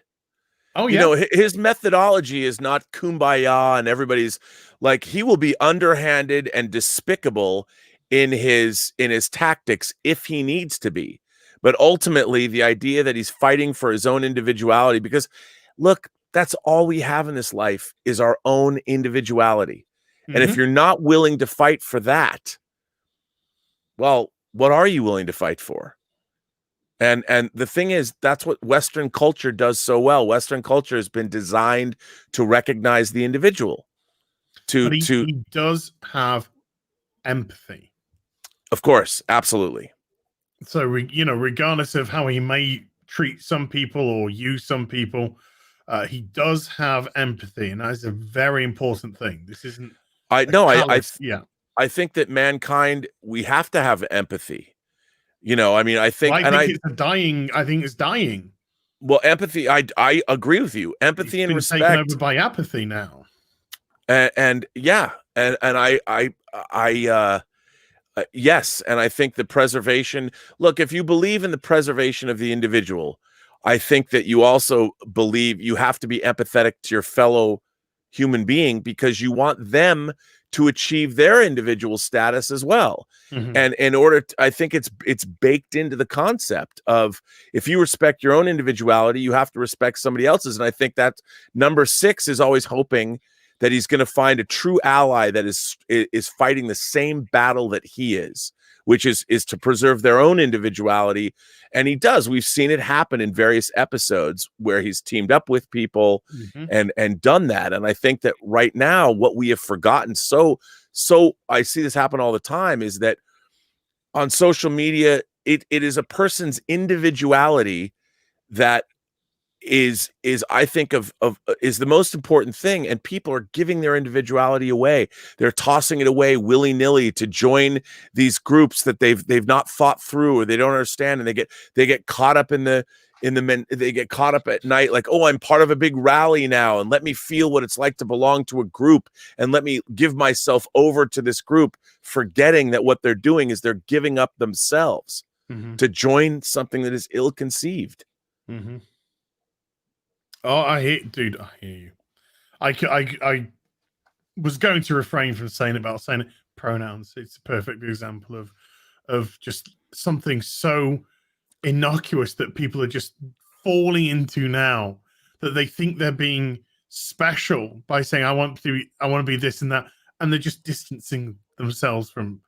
They've been told by others that they have to use pronouns. Yeah, they haven't. Have to label. You must label. You must label yourself. Oh well, I'll come up with a label for it. My favorite pronouns are I, me, and mine. My favorite pronouns are fuck off. Yeah, but I mean, it's dangerous, and I think that's what, like we're talking about. Identitarian politics is exactly the opposite of number 6 and what he's about, and his struggle here in the village. And this is a great episode because we talk about whether number six gets a win or not. I think this episode he has a big win. Oh, it's another big win now. Yeah, it's a big win for number 6. The tables. Yep, turns the tables on number 2. Number 2 becomes a neutral. Number 2 has to scurry back and hide like a good little coward behind his metal doors as the mob, the cancellation mob, is outside. Unmutual. Well, and that's where our political system here in the United States. I mean, you read now we're down to it 6 days away from the election, and it's never anymore about a candidate's political ideals, or it's all about dirt, and it's all about everything other than let's destroy somebody. We can't destroy them based on their political ideology or their political record, which is what it should be. Let's find dirt. Let's find how can we tangentially connect somebody to some scandalous behavior and all of that. It's trying to show your opponent worse than you. Right. So it's like two pigs in the mud. But which pig is slightly cleaner than the other pig? Yeah. And that would, to me, that's such a weird thing, because everyone knows life is messy, and nobody has led some squeaky clean life. And if they have led a squeaky clean life, those are the last people that I want to be in political office, because they have no understanding about what happens to people in life. You know, you don't know enough about the problems that exist when you're a human being. And if you've lived some squeaky clean existence, what the hell do you know about when things start to get really dark, dirty, and ugly? I need somebody that can deal with those problems. Oh yeah. Well, I think who's it? Oh God, no! I'm not going to quote that guy because he's an absolute fucking spanner. It's quite, in Britain at least, it's quite easy to see that there is a certain class that is running the spectrum, and they ain't got a clue. They don't have a single solitary clue about everyday living, the regular person. What it's like to actually live hand to fist, paycheck to paycheck. They don't understand any of this. They're going all through the private school system, silver spoon in the life, or in the mouth all their life type of business. Number 6. He's a down and dirty secret agent. He's done it all, Right. He's been in the casinos of Monte Carlo, and he's been in the sewers of Milan. This guy has been everywhere to do everything. He's been all around the world. He's seen everything. He's seen probably things that we'd never imagine. So this is a guy. This is a guy who this is the person you want in your corner. You want somebody to fight for you. This is the guy you're just like, I'm right behind you, dude. And he's saying, well, it's so I am behind you. Yeah, I mean, look, I think all of with countries like, say, the United States is an incredibly diverse country. And what I mean, it's not just racially diverse, it's economically diverse. It's the regions are diverse. Like, I have a friend who bought an old Western town. She left her normal life in Seattle, bought a Western town in Montana that can be used as an Airbnb or a bread and breakfast, also shooting locations. So the concerns of her life completely changed. Like Mhm. now it's snowing where she's at. Her pipes freeze. You know, Yeah. she needs, so what she needs from the infrastructure of the government and what she needs is totally different this year than it was 2 years ago when she lived outside of Seattle, Yeah. Washington. Yeah. Yeah. And the United States is a land that is full of all kinds of different things that people need. You know, it's so diverse. The terrain is diverse. If you live in cities, it's diverse. If you live in a city that's close to the coastline, it's different than it's if you live in the Midwest. And yet we still want to believe that we all want exactly the same things. No, we want certain things that are the same, but then we all have different interests based on our regions and based on our populations, and all of those things are valid. And we need to have a discussion as Americans and get together and go, we all are bonded together by the fact that we're Americans. We all want to believe in life, liberty, and the pursuit of happiness. You know, our Constitution, despite the way the world was 300 years ago or 250 years ago when it was written, you know, you don't want to burn down the Constitution because it's one of the most unique political documents that's ever been. Sure, you got people surrounding that fucking thing for a while. Yeah, and they want to burn it all to the ground. You want to destroy and the whole point of it, we're supposed to carry it forward. But as Americans, what are going to place it with chode? Yeah, is that what? Yes, amazing. And like the prisoner is a guy that understands, because he's done so many different things. He understands the world is a very different place depending on where you're at. You know, you might be I might be playing Baccarat in Monte Carlo. But if I'm in, you know, I'm in a coastal community and say on a place on the Baltic, you know, the Baltic is different than Monte Carlo, and there are life skills. That's nuance. That's exactly right. It's gone right now, and that's the problem. I mean, the idea that everybody wants this overarching, I believe in this, and well, what you believe is great, but it doesn't work the same everywhere you go. Yeah. So how are you going to make that work? Where a guy like the prisoner understands that at the bottom of it all is the individual. You know, the individual has to be free before he's fighting for the individual. He's not, this isn't a selfish fight. He's fighting for the individual as well. And what's interesting is in this particular episode, forget that you're in the village. He might as well be in every village or every town. You know, we've seen how many stories like this. I remember reading a book by Sinclair Lewis when I was in he's the everyman that says no. That's right. This is, so, you know, whether you're a man or a woman, this is him. If you turn around and go no, you are number 6. You are the person who is fighting back against the system. Yeah. Well, you know, I was going to say, I read this book by a guy named Sinclair Lewis, great writer. It was a book called Main Street. And it was basically, it's small town, every town, USA. And it was about a woman who had a dream of doing something different, you know, of going maybe against the grain and changing things. And of course, the system basically destroyed her. I'm doing a bad job. The book in a nutshell, but that's what the conforming does. You know, if you conform and you just give in, or the forces around you, the great forces will crush you.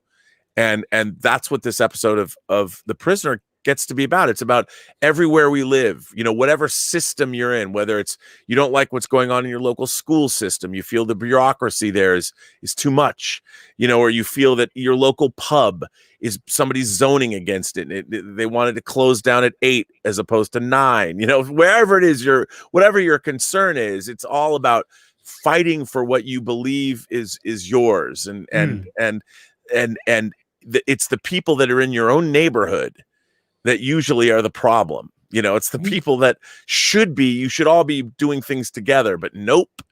You know, you've been defined as unmutual, or Transparency Tube has come out and said, nope, your website is this. And this fight continues every single day, more so than ever.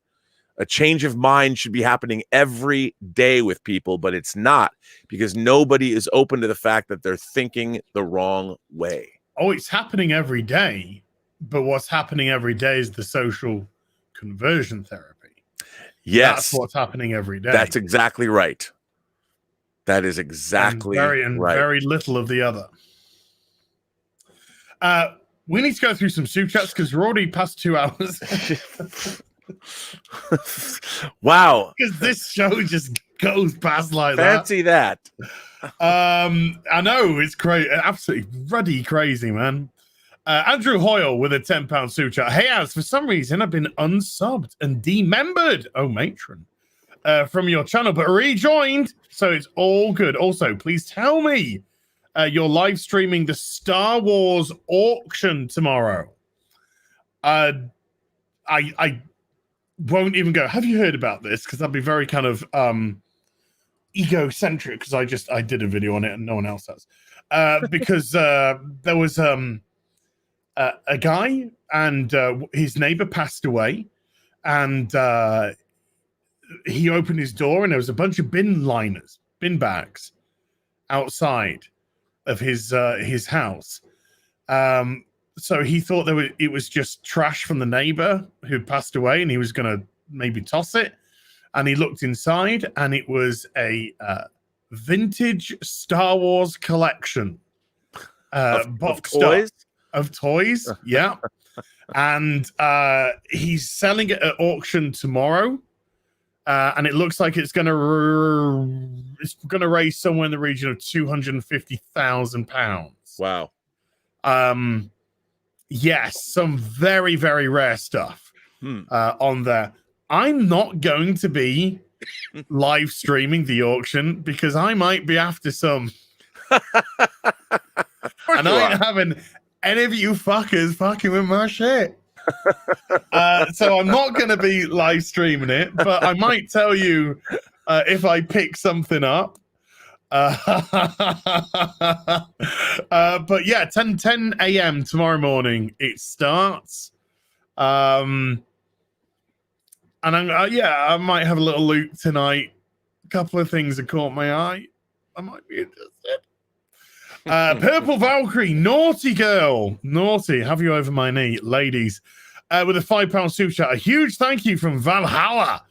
Put this towards something nice. Oh, I went on to Stone Loki podcast on Monday, and it was a great time. Don't pay me for it. It's good. It's all good. But thank you so much. Naughty. Thundercats with a £2 super chat. I am not a category. I'm a free man. Yes. You can put that to a lot of things nowadays. Sister Harrow with 5 Australian. Rob, I stopped watching that channel because of what they did to you. It's their downfall, not yours. Hair last. Yeah. Oh, it angered me. I think I actually had a rant on Friday Night Tights on your behalf when you came on that time. I was angry. I just find that sort of behavior so cowardly. I do, and it is just an epitome of this. It's utter cowardice. Well, you know what also is interesting. I mean, in a way, a lot of people don't know you. Like what I also thought was sort of what happened is that the people just didn't know me that well. Like anybody who would watch my YouTube channel or something, but they just didn't know. And why are people always so quick to demonize? I because it feels good. You know, I think you can jump in and bond with people and go, that person's terrible. Yes, he is. Let's go get them. And I think that in this day and age, look, I have a lot of things outside of myself that gives me joy. You know, I'm doing a lot of work in the industry, and there's so I'm constantly, I have stuff that a lot of input, like even you know, you too, you have a lot of stuff. You get something like those prisoner figures in the mail, and you're delighted by that. Like that'll make your whole day. You know, right? And I think there are people that don't have that. You know, I think there's a lot of people that they like. I'm throwing this Imagination Connoisseur Film Festival, and when somebody sends me a film, like I put up a new film today, and whenever I get a new film, it's for me, it's like Christmas morning. The idea that somebody has made a movie, you know, and I'm watching what they've done, and I swear to God, I take such delight in knowing that people picked up cameras and edited and sent it to me, you know, and there is a singular joy that I feel, a genuine joy that I don't know if a lot of people, because people always ask me, why are you so happy? And I'm like, I just got a movie from somebody that they made. And people look at me like, well, I'm like, isn't that cool that somebody actually probably spent days, if not weeks, making something, and they sent it to me that I get to showcase. Yeah. And I'm like, I take real joy in this, like real internal joy. Like I can go to bed at night and I think about that somebody made a movie for my film festival that I just made up. You know, I just offered, I opened a door and said, hey, come over here. Let me show your movies. You know, and to me, it just to see other people's creativity, like it has no effect on whether my creativity is any good or not. It's all about their creativity and sharing what shows up. That's an amazing thing, and I don't think that a lot of people have that. I mean, some people do. That's why they have kids. You know, their kids are what brings them joy. I don't have kids. So to me, celebrating other people's creativity truly, and look, I like getting Hot Toys figures too, or you know, another omnibus or a statue from Prime One, you know, something like that. That's equally fulfilling, but I feel more fulfilled when you can make something and other people take joy or contribute or are a part of it. Sure. And I think that a lot of people don't have that. So what they do have is collectively. But these are people that, to be specific, these are people who are doing what we're doing. Well, that is true. But you know what? There's also in this space, there is a certain cachet when you can band together and go after a villain. If somebody is deemed a villain, you know, they can put themselves as the hero. If somebody is unmutual, at least in their eyes, let's go after them. And my question at the end of the day is, what actually have you accomplished? I mean, you know, in the case of the Schmodown, I've been nothing but nice. I mean, I loved meeting all those people. I love the fans. I made this character that was a character. And ultimately now, I mean, I'm not saying that I'm the greatest. Did you ever give John Johns his hot toy, by the way? You know what? He didn't, you mean his Princess Leia and Hoth outfit? Yeah, that's what it was. I owed him Princess Leia and Hoth in the Hoth fatigues. By the way, Jeremy Johns is one of my favorite people in the world. He said I offered to. I said, you know, I owe it to you, and he's like, that's okay, because I think he'd already bought it himself. but ultimately in life, I do owe Jeremy Johns a hot toy. And to be fair, do you know who was one of the people that wrote me after this whole thing went down to see what was up? Was Jeremy Johns. He's like, are you okay?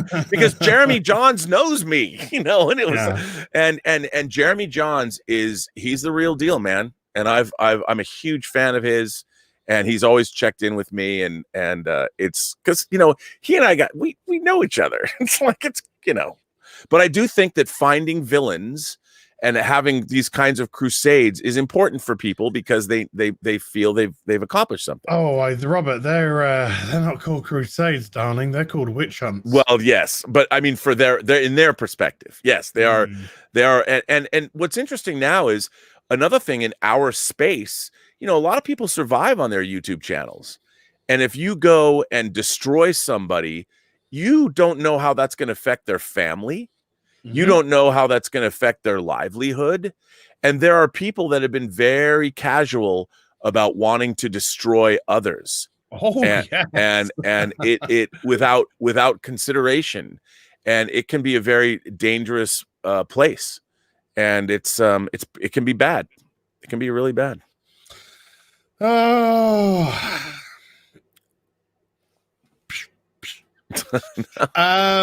Joseph Nash with a $5 super chat. Social media was created by DARPA, given to hipsters with orders, and it was designed to control the flow of information. That's not true, but but sure, he likes his conspiracy theories, does Joseph. I've seen a few in the chat here and there. Don't think that's quite how it works, but okay, we'll go with that. Mr. Tickle Trunk with 5 Canadian. 2 reminded me so much of the amazing sci-fi actor Roy Brocksmith. Do I know? I am unaware of the name. I'm going to do a quick googly goo.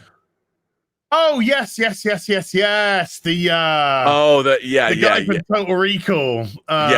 Yep. Just take the pill. It's just a dream. Quaid. He was in an episode of he played Kohlrami, who on Star Trek: The Next Generation, who played, what was the name of the with the game, Stratagema. Stratagema. Of course, he was well, yeah. Ooh. Yeah. I played for a stalemate. You've made a mockery of me, sir. A mockery. Oh, yeah. Oh, great stuff. Oh, good. There's another Star Trek link. And Mr. Tuckerdrunk again with 2 Canada. Reactionary. Another modern mirror haunting. Well, you've got people reacting over nothing. You know, I just call them phonies and fakes, but you got like the whole Gal Gadot being cast as Cleopatra. That's just an example of people reacting for what? For no fucking reason. None. Well, and also without historical perspective. You know, that's irrelevant. That is utterly irrelevant. That is absolutely utterly irrelevant. If Cleopatra was black, brown, fucking pink, magenta, burnt sienna, or turquoise, it's irrelevant. It's a film that they want to fucking sell and make money off with a big star. So goodness gracious me. It's just, some people want to get mad for no fucking reason other than they can take to their Twitters and their social medias and again, get together with the group and go hunting. Well, and really, the sad part about certain things, like the Scarlett Johansson movie, when she was going to play the trans character, so that movie doesn't get made. Yes, the story. Same with Halle Berry. Didn't it happen with Halle Berry as well? Yeah, and so the movie doesn't get made. The story doesn't get told. And who knows how many people would have been affected? Their opinions might have been changed by seeing that movie. How many people would have looked into that story? How many people would have maybe reconsidered long-held points of view? Nope. Well, that's because the people that reacted are bigots. Yeah.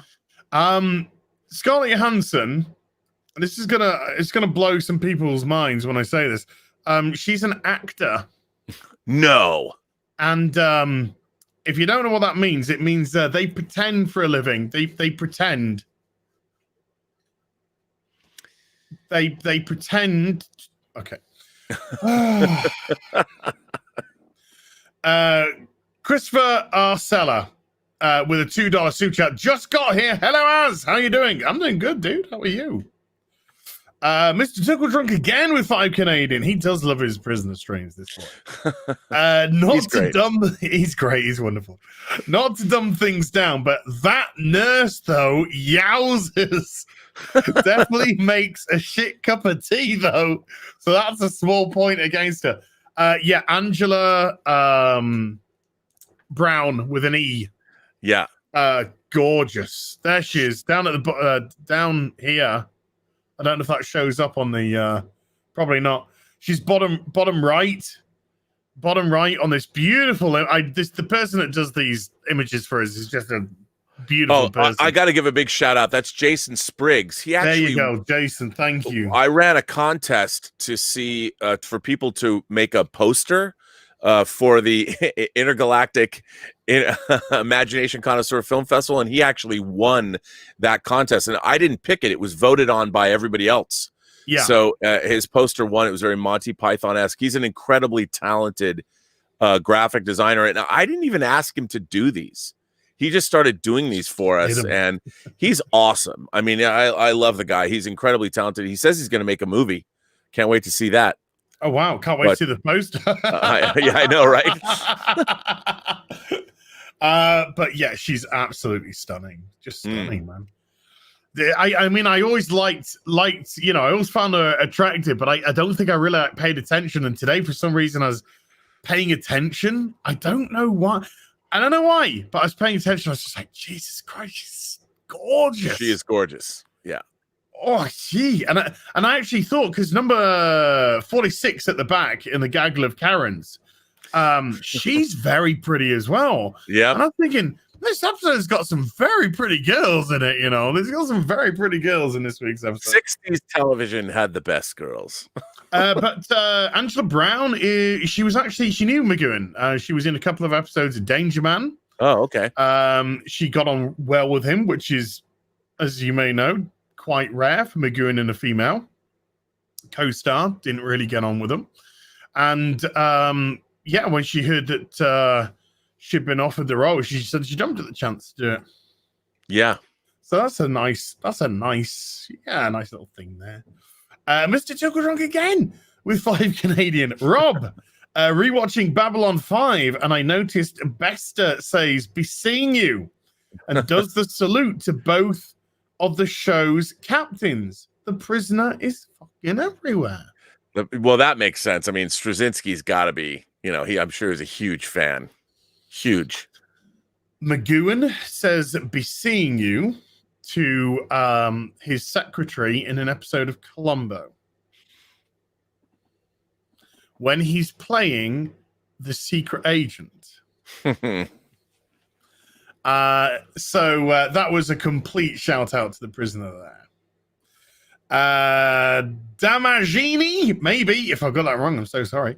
With 2 American, hail as shouts from the Dark Council. Hail to the Dark Council.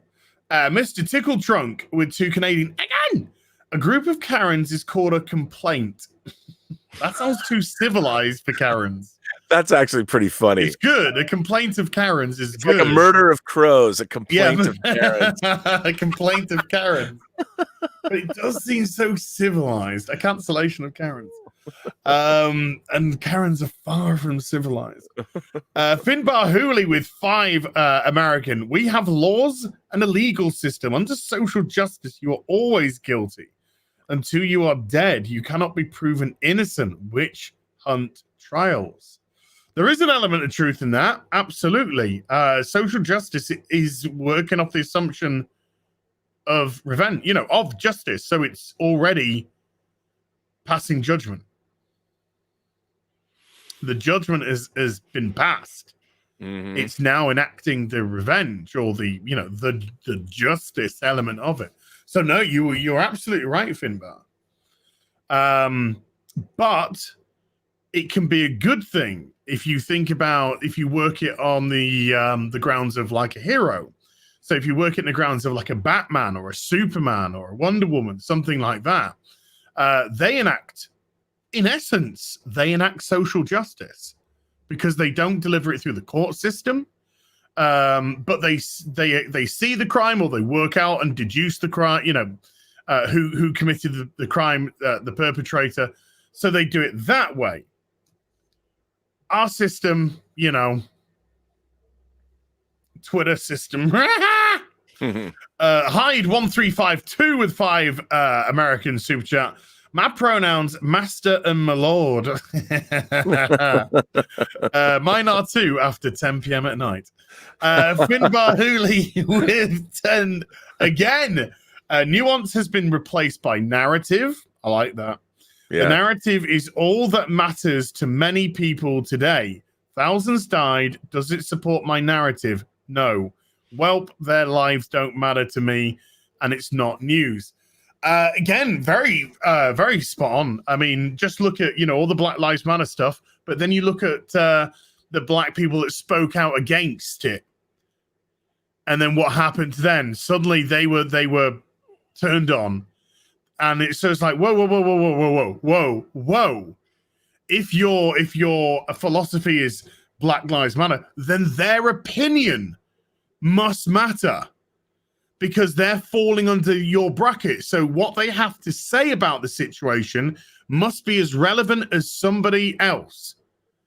And so it just, when the whole Terry Crews business happened and stuff like that, to me, it just showed the absolute hypocrisy of the whole thing. I just watched Brett Weinstein, who used to teach at the Evergreen State College, has the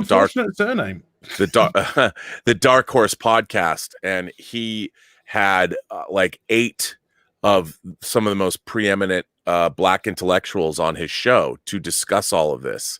And it's a great watch. It's a great watch. I love his podcast, and he has a lot of really interesting people on. But that was definitely it was a very interesting conversation. Definitely worth watching. Yeah, I learned a lot. I think the sooner we kind of get rid of these dumb, because they're non-progressive, these dumb non-progressive sort of causes, and just start communicating with people.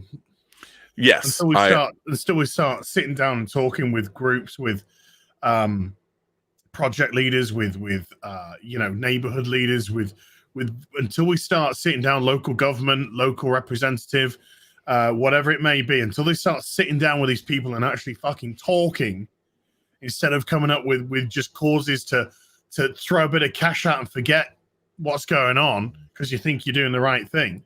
We're going nowhere. We're going absolutely nowhere. And then Brian Borden with a $1 super chat, no message, but thank you, Brian. I just want to say something. I do want to say this thing because there was a person who put in the chat earlier today. Sorry, I'm a bit broke and I can't super chat. I don't know whether I should say their name, but I saw who they are, and I just want to say, please never say that, because number one, this person has super chatted many times. Okay, so please never say anything like that. Just turning up and watching, supporting the stream that way, that's all I can ask for. Okay, yeah, absolutely. So please don't ever think that way. It's never a problem. It will never be a problem. All right, just turning up and watching is wonderful, and I appreciate that amazingly. So you know who you are, and I know who you are. So there we go. Robert San. We've 2.5 hours again. Oh, what can I say? We got there. This was a different one because this one, I think, just really led to conversation about about the things that we went into, about the whole social media, but it was still fascinating. Oh yeah, no, I think it was absolutely spot on, because ultimately when I say it's a simple story, it's a simple story in the show. From an editing perspective and directorial, they could have been so much tighter in some other areas, but the message was great. But like I said at the beginning of the show, the prison is just the sports almanac. Yeah, almanac at the moment. It's just got the results in there, and it's making bank right now, which is crazy. Next week, yes. What is our homework? I mean, we're down to it, man. We're down to the last 5 episodes. So I'm gonna take the grenade of the girl who was death. I'll take that grenade. I'll throw myself on that one. I was thinking, because I think the next best one, is Living in Harmony. Yes. So I think we give you Living in Harmony. All right. I still think any of the others doesn't matter really where they go now, apart from the final 2. Right. I mean, the next 3 episodes are, I guess, atypical. Because you have The Girl Who Was Death. Yeah. Living in Harmony. Yeah. And Do Not Forsake Me, oh my Do darling. Not Forsake Me, oh my darling. Yeah. Oh. Yeah. So I think Living in Harmony is the best one out of those. All right. Well, then I appreciate you giving me that one. I'll take it. I think it's a great episode. Yeah, it is. Actually, it is a great episode. I really do. I think there's great. Kathy's amazing in it. We get Alexis Canna coming in. Yep. He's in 3 episodes. Yep. He makes a cameo in Girl Who Was Death. He's in Fallout, and he's in he's in Living in Harmony. Mm-hmm. He's great in this episode as well. Number 2, I think's fantastic. Yeah, so I think Living in Harmony is great. So next week, Living in Harmony, we got another super chat from Mr. Tickle Trunk, which I can put up on the screen because it's right there, by the way, for another 10 Canadian.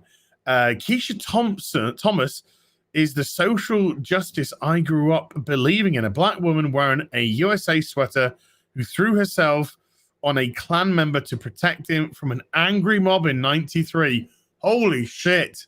Wow. Love changes minds. Hero. That is fucking selfless as hell, man. God, I need to look into that because that sounds crazy. Wow. When hate could be so easy. Yeah. When hate could be so easy, somebody does that. That is madness. In a beautiful way, by the way. So yes, next week, folks, Living in Harmony. It will be regular. The Americans, you won't feel it next week because you'll go through your daylight saving. So you won't feel it at all. For us here in the UK, we won't feel it because I kept it at 8 o'clock anyway. So it's all gravy, baby. And thank you, sir. It's my partner in crime with this. It's just an absolute pleasure. So much fun. Goes too quick. Yeah. So much fun. I mean, such a fast 2.5 hours. My favorite social media time, my favorite YouTube time of the week is doing these shows. I don't know. Now that we're way over the hump, I don't know what I'm going to do. Well, we have to talk about what we're going to do to follow this up. We've been talking about it a little bit. Yeah, we need to we need to have a chat one night, sir. We need to. By the way, you know what else? Next time we do this show, let's all cross our fingers that the election goes well. Oh yeah. Let's hope you got some broadband in your country and the house hasn't been burnt down. Right. Let's hope it all didn't melt down. Yeah. Let's hope there's a country still the there. Supreme Court battling it out. Like, who's there going to decide who we might not know who's president. We might not know who's president. The real question is, will we be here in the United States living in harmony? Hey.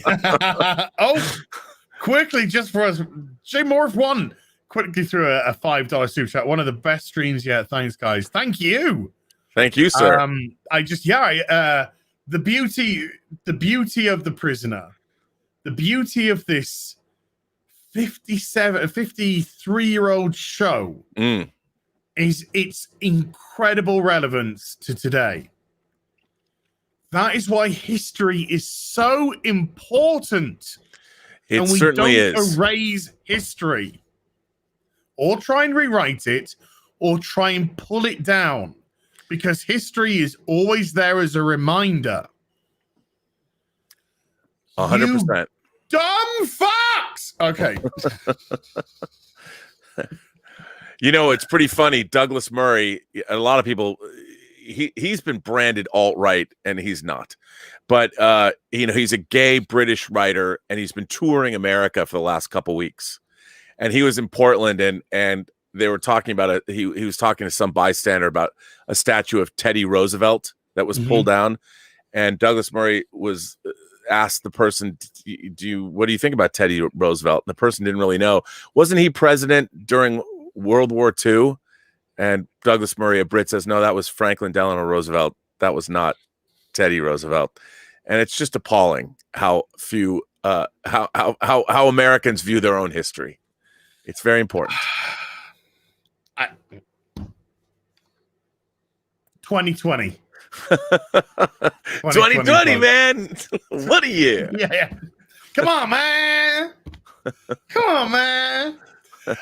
Robert, is there anything you'd like to plug, sir, before we gosh, I just have the ongoing Intergalactic Imagination Connoisseurs Film Festival. We are allowing entries in for a little bit over a month now. You can make a movie. If you ever want to make a movie, it can be short, it can be long. I will play it on the festival. And come take a look on my website, theburnetwork.net. You can see all the rules there. And if you go to my website, The Burnett Work on YouTube, you can see the current entries. We just debuted a movie today called Art Block that I actually quite liked. So check that out. And there's going to be more episodes, more movies dropping, I think, for the next 5 days in a row. So that's pretty fun. All because you guys are making movies. If you've ever wanted to make a movie, try it. Ladies, I'm prepared to make a movie. Okay. Look, massive thank you, everyone who turned out today. Massive thank you to my mods, who are fantastic as always. Purple Valkyrie, thank you so much indeed. Naughty Super Chat, going to spank you later. Vanessa, I want to give you an extra special thank you today, because I think I missed you when I had the stream with Gary on yesterday. So I think I might have missed you at the start when we were going through the crazy bunch. There's a bunch of crazies when I started up the screen. Ready and waiting for that stream to start. So big thank you to you, my darling, as well. Everybody who turned out today, you're awesome. Everybody who hit the super chat button and supported the channel, thank you so much indeed. Your homework is living in harmony. And next week, we're going to be on Robert's channel. Until then, be seeing you. Seeing you. Take care. Bye for now.